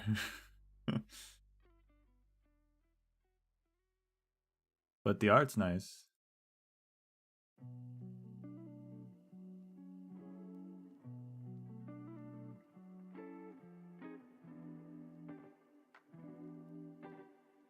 I guess this is them normal.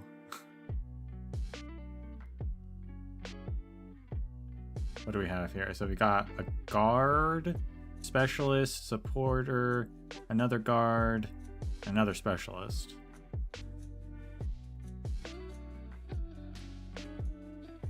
And then those must be outfits for them. With, I guess, fake horns and ears for them to blend in.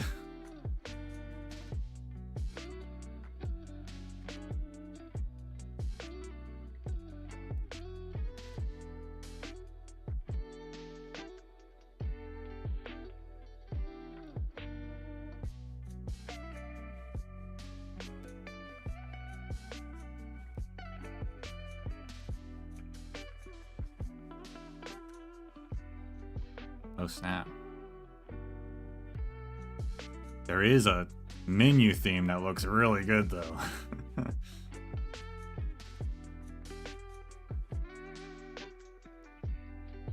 I'm into that one.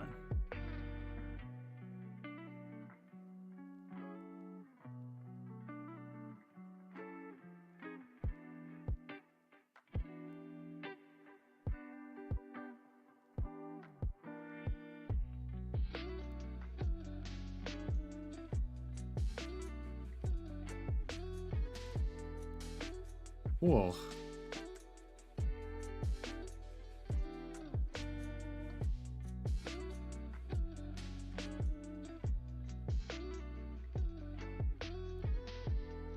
Yeah, the costume designs for the skins, I assume, do look really good though. I don't have any connection that I don't know if I like. Who could say what the pulling? If I'm gonna pull, I don't know. We'll see what happens.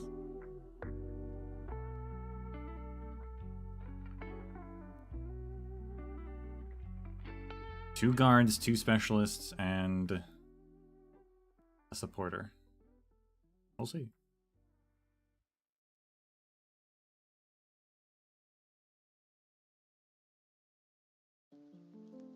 But we'll be back tomorrow with more when elegies are ashes. We'll have a quicker start this time instead of trying to download 9 gigabytes and it crashing every 2 seconds.